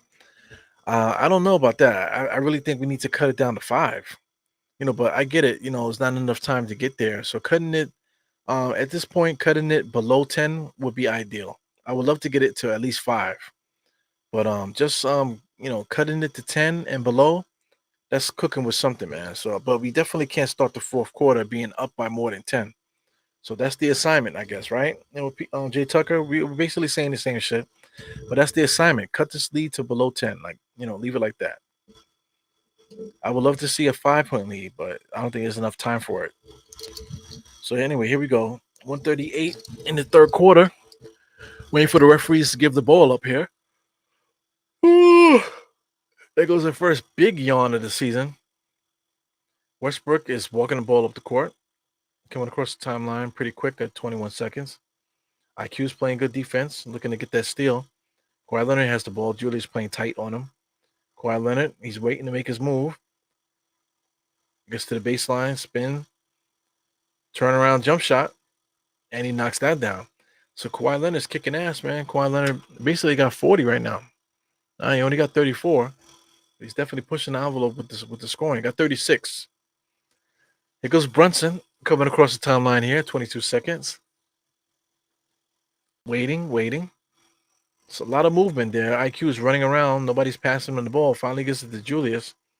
Julius drives on number 7, gets into the lane, fadeaway jump shot. No good, but he got fouled there. So number 7, that's basically Coffee. So I gave Coffee a nice endorsement, but he basically fouled Julius just now. Good defense there, but too aggressive. Julius has to knock down his free throws. So far Julius on the free throw line has been perfect, 5 for 5. He knocks that one down. He has 21 points, 4 rebounds, 2 assists. A lot of 18 points, man. Brunson got 18, DiVincenzo got 18, also RJ got 18. Hartenstein off the bench with 10. Quickly only has 5. Grimes only has 5. So we needed more of an effort from everybody to make this a little bit more believable here if the Knicks want to try to come back. So score is now 109-96. Shout out to the Clippers. They're about to get a 2-point shot. Kawhi Leonard into the paint there, pumps, fakes to Norman Powell, dribbles between the legs, drives, floating jump shot, and a foul. Lord have mercy. So he knocks that down to give them 11. Waiting on this free throw. Knicks have 96 now. It's 45 seconds in the third quarter. Ay. Looks like the Clippers are gonna score a little bit more. So Norman Powell does hit the free throw. The Knicks are gonna get 2 points here. So I'm behind a lot, man. Due to the stream. So I'm gonna try to pretend I don't see what's happening on the scoreboard. But Norman Powell gets 112.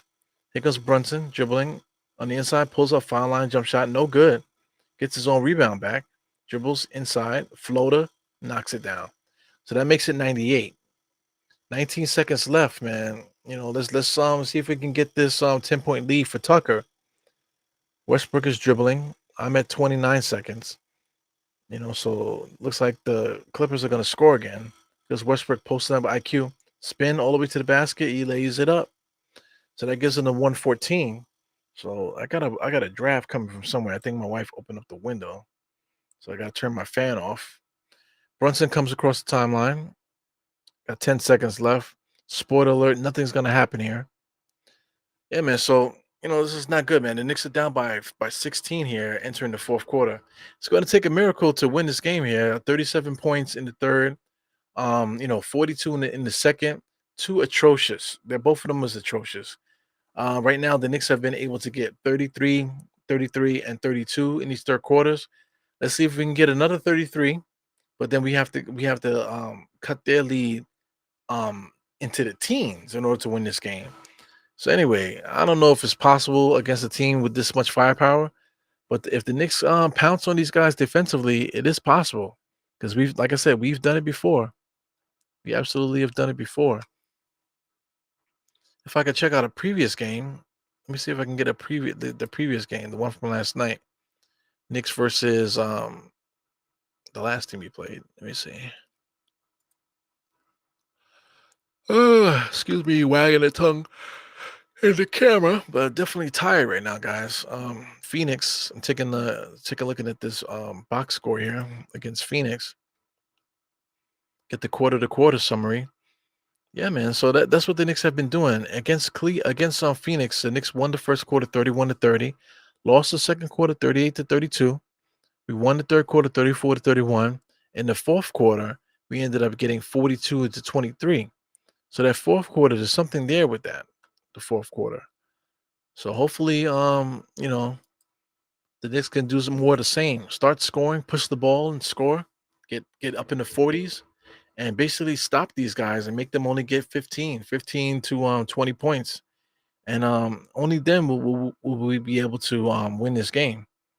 It's asking a lot of our team with such great scores. While it's like I said, it's like at least 8 guys that can score 20 points any night if they were featured. You know what I'm saying? So definitely tough. Yeah, they gotta wake up. I gotta wake up. Everybody gotta wake up. I feel like I'm about to start yawning now. Knicks definitely gotta run. Oh, here goes another yawn, man. Shit. 12:33 right now. Thank God I'm off tomorrow. I don't have to work tomorrow, so that's a good thing. Man. Got some Knick fans in the audience there. LA fans. Got some Knick fans out there. Taking a look at some group chats, see what guys are talking about. So I don't know what happened just now. But taking a look at some notifications. So notifications is showing highlights and stuff. So let me get back to the business at hand. 116-98. Starting to look ugly again. Looks like the Clippers want to get that 20 again. Brunson on the inside fakes it, bakes it, pulls up, no good. Referees bailed him out, gave him that foul. So it's good to stop the clock there. Get some points on the boards from the free throw line. So hopefully, the Knicks can't afford to miss any free throws. So we got Brunson here with at the free throw line. He got to make both. He can't afford to miss anything. Makes the first free throw to make it 99. Oh, this is garbage, man. Yo, Vini Vegas, man. I already got the Bustelo, man. But who the hell drinks Bustelo at 12:34 at night, man? 1, 2, 3, 4 at night. Who the hell is drinking Bustelo? You know what I got? My wife has been getting the little mini packets of Bustelo where they sell it in like the little packets. They're good to have on the go, but they taste like shit, man. You know, I've been trying to see if we can get the Bustelo in the can. It's a little bit better, but even that's been tasting a little bit different. You know, I'm about to pull out the pantyhose and start making coffee in the pantyhose again.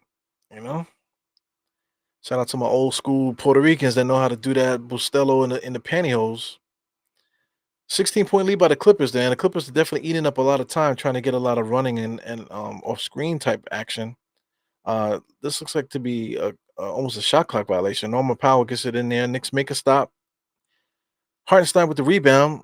RJ back to Hartenstein. Hartenstein to Brunson. Brunson tried to give it back to Hartenstein. Good steal by Westbrook. Here comes the Clippers with full head of steam.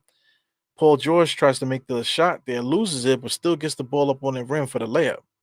So that's what superstars do, man. They just masters at making tough shots.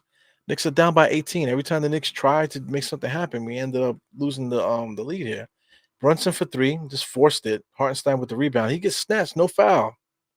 He got snatched up, no foul. Here comes Westbrook pushing the ball up the court. Here goes Norman Powell wide open the top of the key. Oh man, he misses that. Brunson pushing. That's all we got, man. We got to push every single time. IQ, stop, pops. Didn't even try to make a good shot. He was just trying to force the foul. He gets the foul. Freaking hate it, man. IQ needs to try to score sometimes, man. He only got 5 points. So the Knicks are bringing in what do you call McBride for the first time. So I guess Tom Thibodeau said, you know what? We're down by 18. It's about to be down by 20. So let's get freaking Grimes out there so we can start playing some defense. Oh my god. So here goes RJ. RJ tried to jam it into Hartenstein again, kickball. So too much jamming it into the big guys, man. Guys need to get the shots up. Let Hartenstein get it off the rim. Oh my god. Shout out to who's this? Mel Bester, number 9. Zubac dominated this game. Yeah, so I don't I'm not a big fan of Mitch, man, because I think Zubac plays good against Mitch all the time, not just when Mitch is not here. He plays good against Mitch too. So dominating the game with 13 and 11, you know? Like I said, look at history wise. This guy Mitchell Robinson, I'm just not a fan of Mitchell Robinson, bro. I think Zubac is way better than Mitchell Robinson. I think Nurkic is better than Mitchell Robinson. I would prefer either one of those guys. Because you can't give the ball to Brunson to score. You could give the ball to Zubac and tell him to score. You can give the ball to the other player that I mentioned, Nurkic, and he could score. You can't give the ball to Mitchell Robinson because he can't score. So here comes the Clippers. They're still down by 18. RJ Norman Powell with a little bit of sportsmanship there. Like I said, at least these guys respect themselves a little bit. It got a little chippy a little earlier with Terrence Mann playing around, but Terrence Mann turned it into a laughing fest with Hartenstein there. So you see Norman Powell and RJ definitely caught a little laugh there. That was pretty funny. Jump ball. Here he goes. RJ wins the jump ball, spikes it, but Clippers get it back. Here comes PG-13 pushing the ball up the court, telling everybody to calm down. Calm down. Get back. PJ behind the back pass to Dice. Dice should have just shot it. Gives it over to Norman Powell. Norman Powell to Westbrook with the floater with the contact. No good, but he's gonna get a free throw. Oh my god! So this is crazy, man. I hate losing these type of games. But not for nothing. This team, the Clippers team, we beat them already this year when they had just made the Harden trade. So they were like in disarray. So you know that they wanted to play good against the Knicks this time around. So I mean, Paul George got 20, Kawhi Leonard got 36.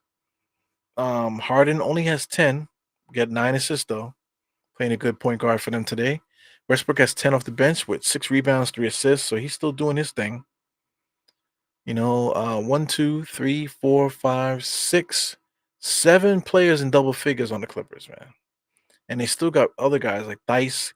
He can get double figures. He only needs 3 more points. Who is that? That's Mr. IQ. Full length of the court. Lay that out. Off Clippers turnover. Let's see what the Knicks got going on here. We have 5 players in double figures. Hartenstein with 10. IQ with 9. Almost got 6 players in double figures. But we're down by a lot, man. So, I mean, as time is ticking, we're starting to be impossible right now. Julius fakes dribble handoff, gets all the way to the basket with the layup. I'm not sure if they call that. It might be a foul on the floor before the shot. This is crazy. So Harlem CEO says 120 with 9 minutes left. Clearly, we don't want. Clearly we won't get back in the back to keep the team to under 105 or lower. Yeah, I think those days are over, man. Just look at it around the league, man.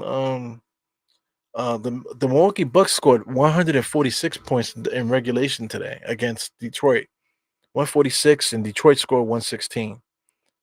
So we're in that era where we're just like scoring a lot.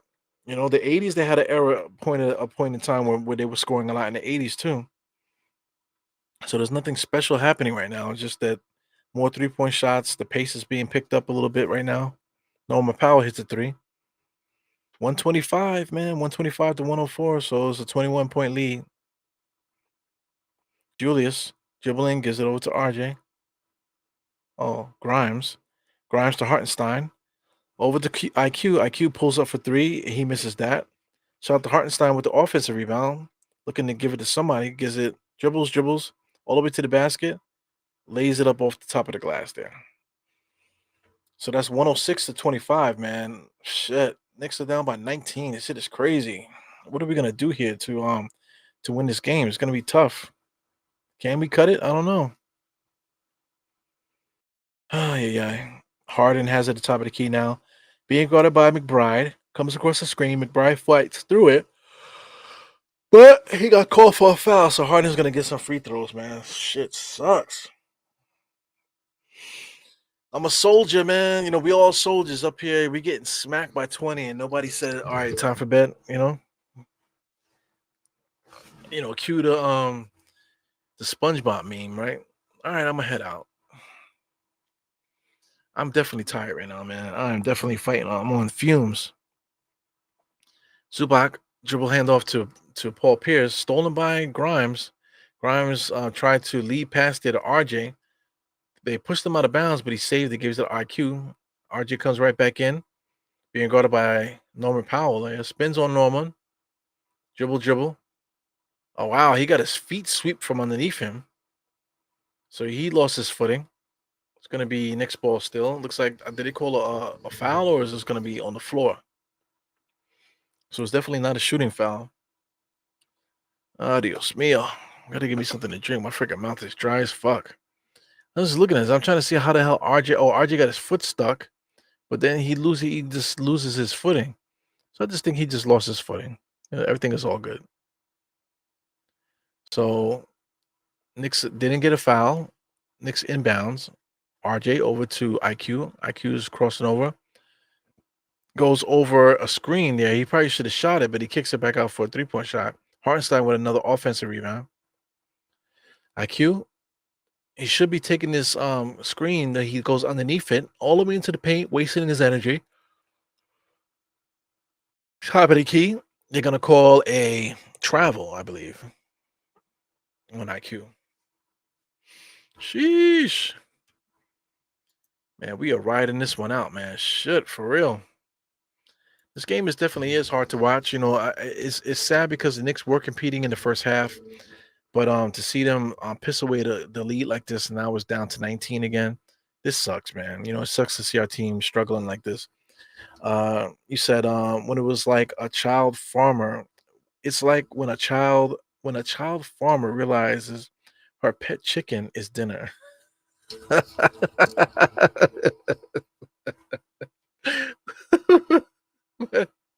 Whatever you say, man. Whatever you say. I like it though. I like it. Brunson, top of the key, takes a screen, double screen. We ran that play a couple times. Brunson over to Grimes. Grimes to Julius. Julius for three. Misses it. I mean, Knicks don't have it, man. Knicks definitely don't have it. There goes Vinny Vegas there. Back in the days, he says, back in the days when I was young, blowouts always needed needed a scrap. Now these players laugh and make dinner plans. Yeah, they do.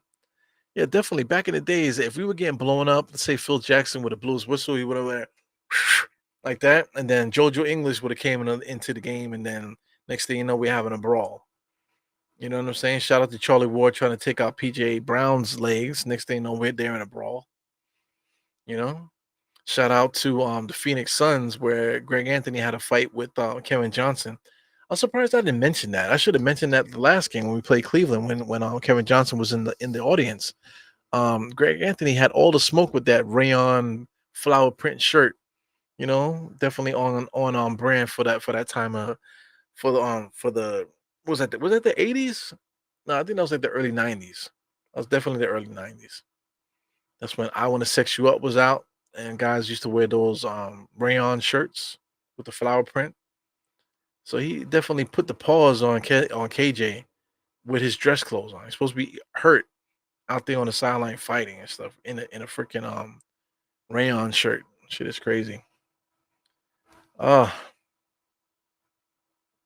unbelievable. So this sucks, man. I mean, this commercial here with this old lady, man, they gotta stop with this bullshit. They need to eliminate the commercial. I just don't get it.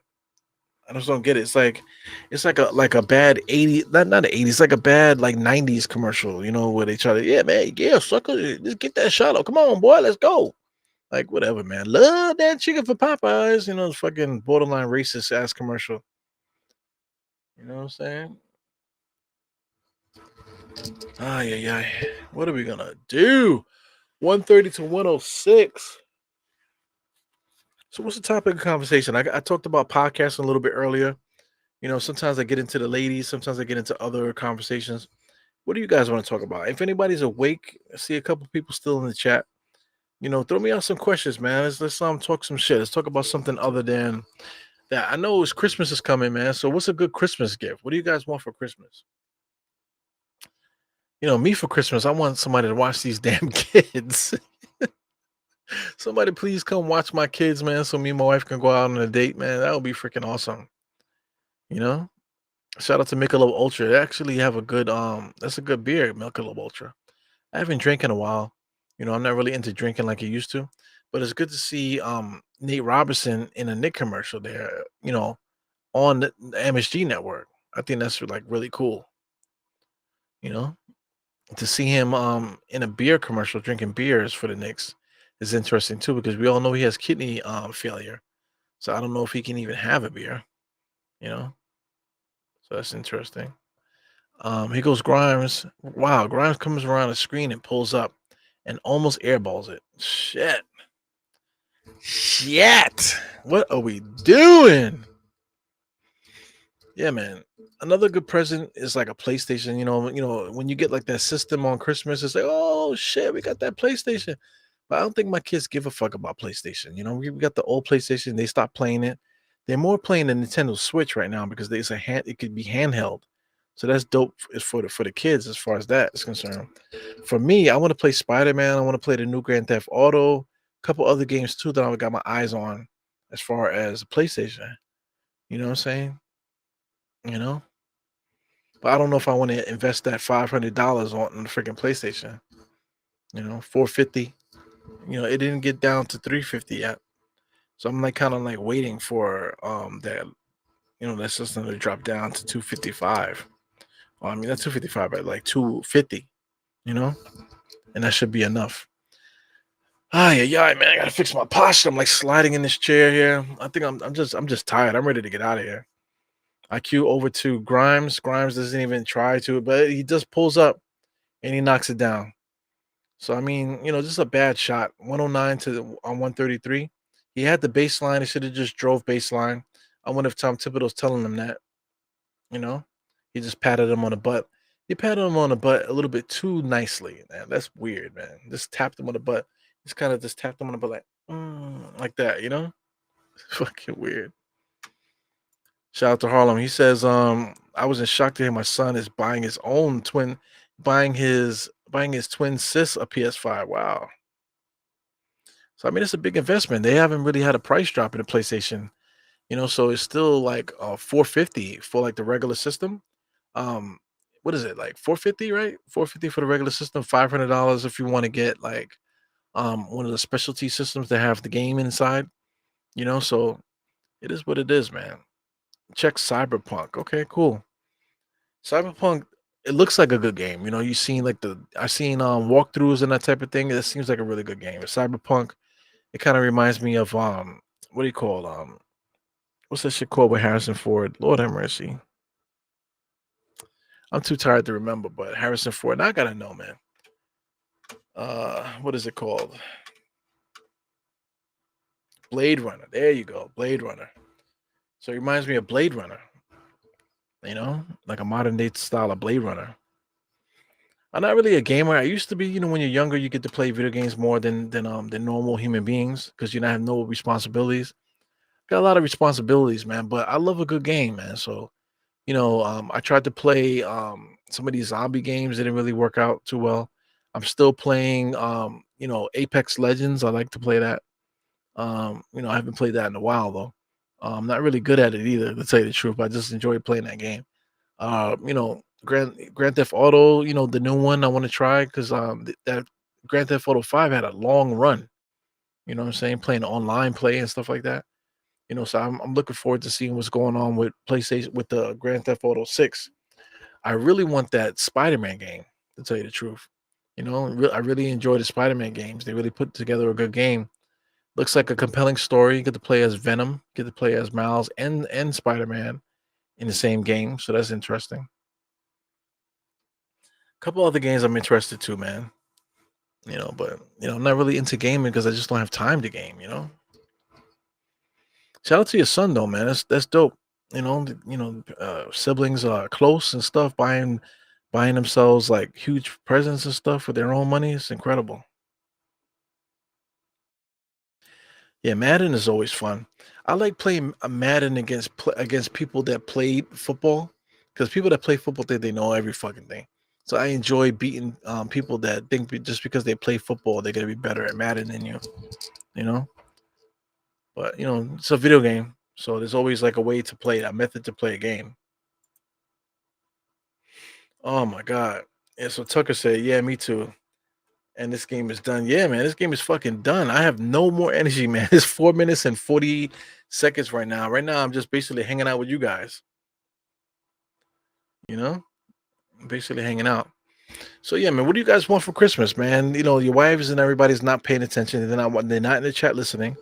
So what do you guys want for Christmas, man? So I got Mega in the chat, got Tucker in the chat, Rob Bracy, Harlem CEO. What do you guys want for Christmas? Shout out to Rob Bracy. He says Knicks media is going to show the reaction in the locker room. We got we beat a good team. We see the drone following Brunson, and then we lose, and the drone is charging. Appreciate that long read, man. But good little giggle at the end.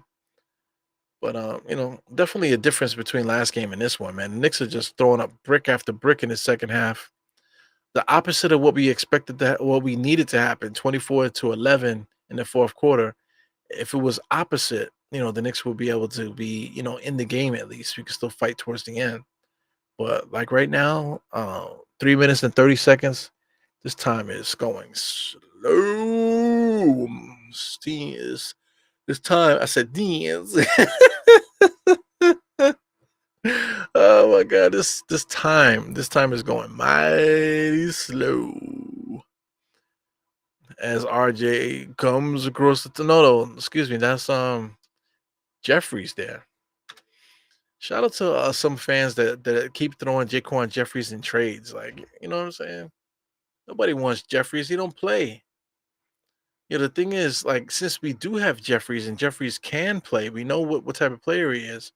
I wouldn't mind trading Grimes.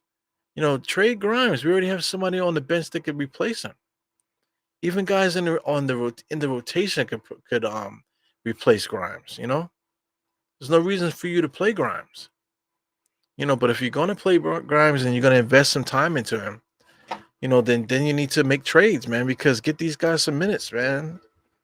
Reserve some of these obscure placements for like draft picks or like 10-day contract kind of guys.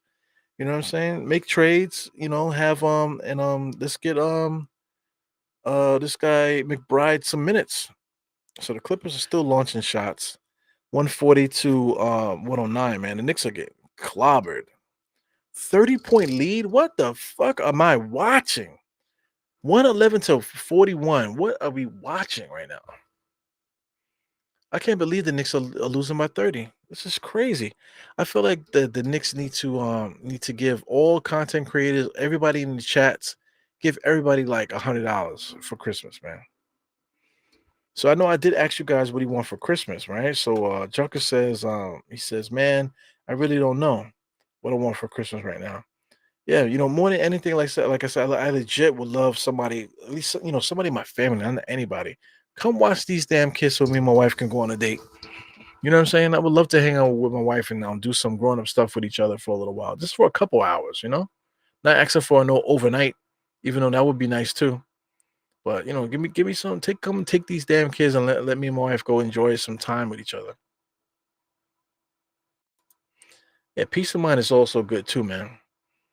Shout out to my lady. I know she's in the room, near me, right now, getting ready for bed, or maybe even sleeping right now. It was a rough day today as far as arguing with the kids, arguing with each other a little bit, arguing with brothers, arguing with moms and pops and stuff like that. A lot of arguing today. So extremely frustrated, man. But I love my wife, man. I love being married. I'm so happy that I'm not single anymore. So I really appreciate her. So I literally would love to get that for Christmas, man. Just this one day. If it could be one day a year where me and my wife can do something together, that would be really nice. Shout out to my fucking family that don't give a fuck about us. You know what I'm saying? Don't care about the kids or nothing. You know what I'm saying? Nobody helps us. Only the old people don't, financially. But as far as time, shit, nobody wants these kids. Got two good boys too, man. Well behaved. They listen well. Anyway, back into the action. 141. Knicks cut the lead. Knicks cut the lead here. 120 to 141. But I'm looking on the screen here. It's 144. Lord have mercy. Ah, yeah, yeah. So Tucker says, shift for Christmas. I want to hit the lotto. Word the fuck up. I know I played the Mega with the Mega tonight. I played one of them tonight, Mega or Powerball. It was like 400 something million, I believe. Man, how ill would it be to win that, man? So I know they give you like 60%, something like that, right? So that's got to be like 200 million. Imagine getting a $200 million check tax free. Unbelievable. I'll tell you one thing, man. All you guys would be chilling if I hit something. You know what I'm saying? All of us would be chilling. Yeah, it looks like Grimes was struggling in G League. So I mean, I feel like Grimes needs to get called down, man. But I guess that's be disrespectful to call him out. We got a Taj Gibson sighting. So I mean, fuck this game. I see end of the fourth quarter, man. Let me turn this shit off, unplug everything. There's no use of talking about this game or talking about why we lost. Oh, Knicks should have made some shots. If the wind blew 30 inches to the left, we would have won this game, man. Fuck this, man. Gotta staying up late, 10:30 to watch the game. What time is it now? Literally 1 o'clock right now. It's 12:58. And the Knicks showed up tonight and just pissed away seconds off my life here, staying up on purpose to watch this shit. So the Knicks end up losing this game. They were down by as much as 30, bro. We ended up losing this game by 22. Man, you guys have a great night.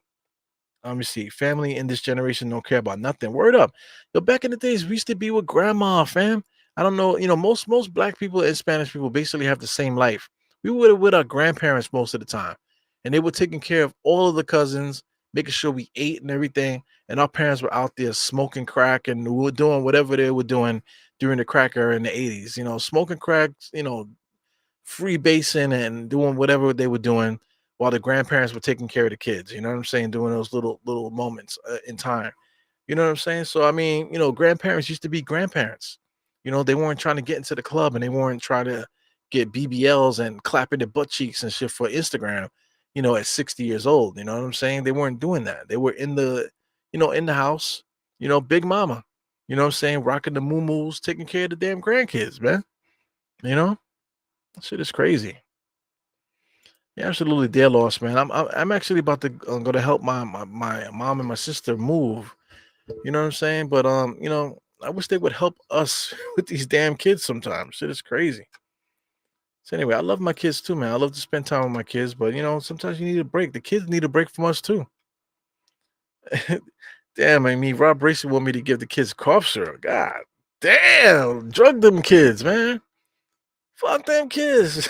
Rob Bracy said, man, fuck them kids. You know? But like I said, my kids are good though. My kids are pretty good. They give us a hassle because we're their parents. But if it's somebody not the parents, they're extremely behaved. They're super everything that they don't listen to us for, they do it, on their own when somebody else is watching them. So that's great. You know? Yeah, man, that would be crazy, man. That $200 million tax free. You know what I'm saying? Like giving away money. Oh yeah, I'll give you a million. I'll give you a million. That's not possible with the way taxes are. You know what I'm trying to say? You can give, I think, up to like 12. Excuse me, something about 10,000. You can give basically 10,000 to people for gifts without it being taxed. So those little $10,000 breaks, I would be giving those a lot. With $200 million, come on, man. You know what I'm saying? Or giving get-togethers and stuff like that. Cleaning people's credit up, that type of stuff, giving people the ability to do that, helping people put down payments on things. Of course, I wouldn't do that individually. I would start some kind of profit and I would help people out, man. Help the people that I care about out, and try to help people that need help, and give back to the community, build gyms, refurbish parking, not parking lots, playgrounds for kids, refurbish the playgrounds, A lot of different things. A lot of different things you could do with that money, man. Aside from buying expensive shit, buy yourself what you need: houses, cars, clothing. Set your kids up for the education and whatever you need to do. But once everything is going, and maybe you have like some business ventures that you always want to do, of course, traveling and stuff like that. That's all a given, man. But to give back to society with that money, that's the best thing to ever do. You know? Yep. So we're about to get dragged in the streets now by ESPN. You know how trash we are, but it is what it is, man. So this mega man, thank you guys, man. You said thank me for the stream, but thank you guys for hanging out with us, man. I mean, it's like 1 a.m. right now. 1 a.m. on a Saturday night, man. We get no pussy, man. We ain't getting no ass. Ain't nobody in this chat out here getting anything right now. No buns for nobody, boy or girls. You know what I'm saying? I mean, even Geraldine bounced for the night. So I mean, Geraldine and her husband's probably getting it on while us guys here are here talking to each other, man. It's unbelievable. Harlem says, "Peace, bro. Xmas. I never asked for anything. I love creating memories. Absolutely, man. I never ask for anything too much. My wife usually gives me whatever she gives me, but creating memories for the kids, and just trying to have a good, peaceful evening. You know what I'm saying? Listening to music. Yeah, man. Definitely appreciate you guys. Mighty Finesse was under his behavior today. Wasn't giving me no hard time. Yeah, tax-free gift is 17. Oh, 17,000 is even better. So I mean, I'll be sliding 17,000, whatever the rules say every so often to hook people up. I used to stay up late at night too, man, but I wake up early in the morning to work, man. So 4 o'clock in the morning wake up times is crazy. Sometimes 2 o'clock in the morning. Scroll down, just making sure I say what up to you guys, man. Definitely thank you guys for pumping in there. Hell yeah, motherfucker, ain't nobody getting no ass tonight. You know what I'm saying? But anyway, on top of that, speaking of ass, I'm gonna take my ass to bed. Thank you guys for hanging out with me. I don't know if Sim is going on. If Sim is going on at 1 a.m. to do a recap of this game, that motherfucker is crazy. You know what I'm saying? But if he is though, or if Knicks Fan TV or whoever else that does post game shows, if they're gonna do it, God bless them. But my ass is going to bed. Thank you guys for hanging out with me. I'm up out of here. I don't think it's too late for a full on intro type of thing. But let's what can we do here? Let's just do the old school outro here. So anyway, we up out of here. Thank you guys. 4 fingers to the forehead, tucking that thumb salute. And I'll see you guys on Monday, man, when we play the Lakers. That should be a good one. So anyway, I'm out. Peace. Enjoy the rest of your night. Get some sleep, motherfucker.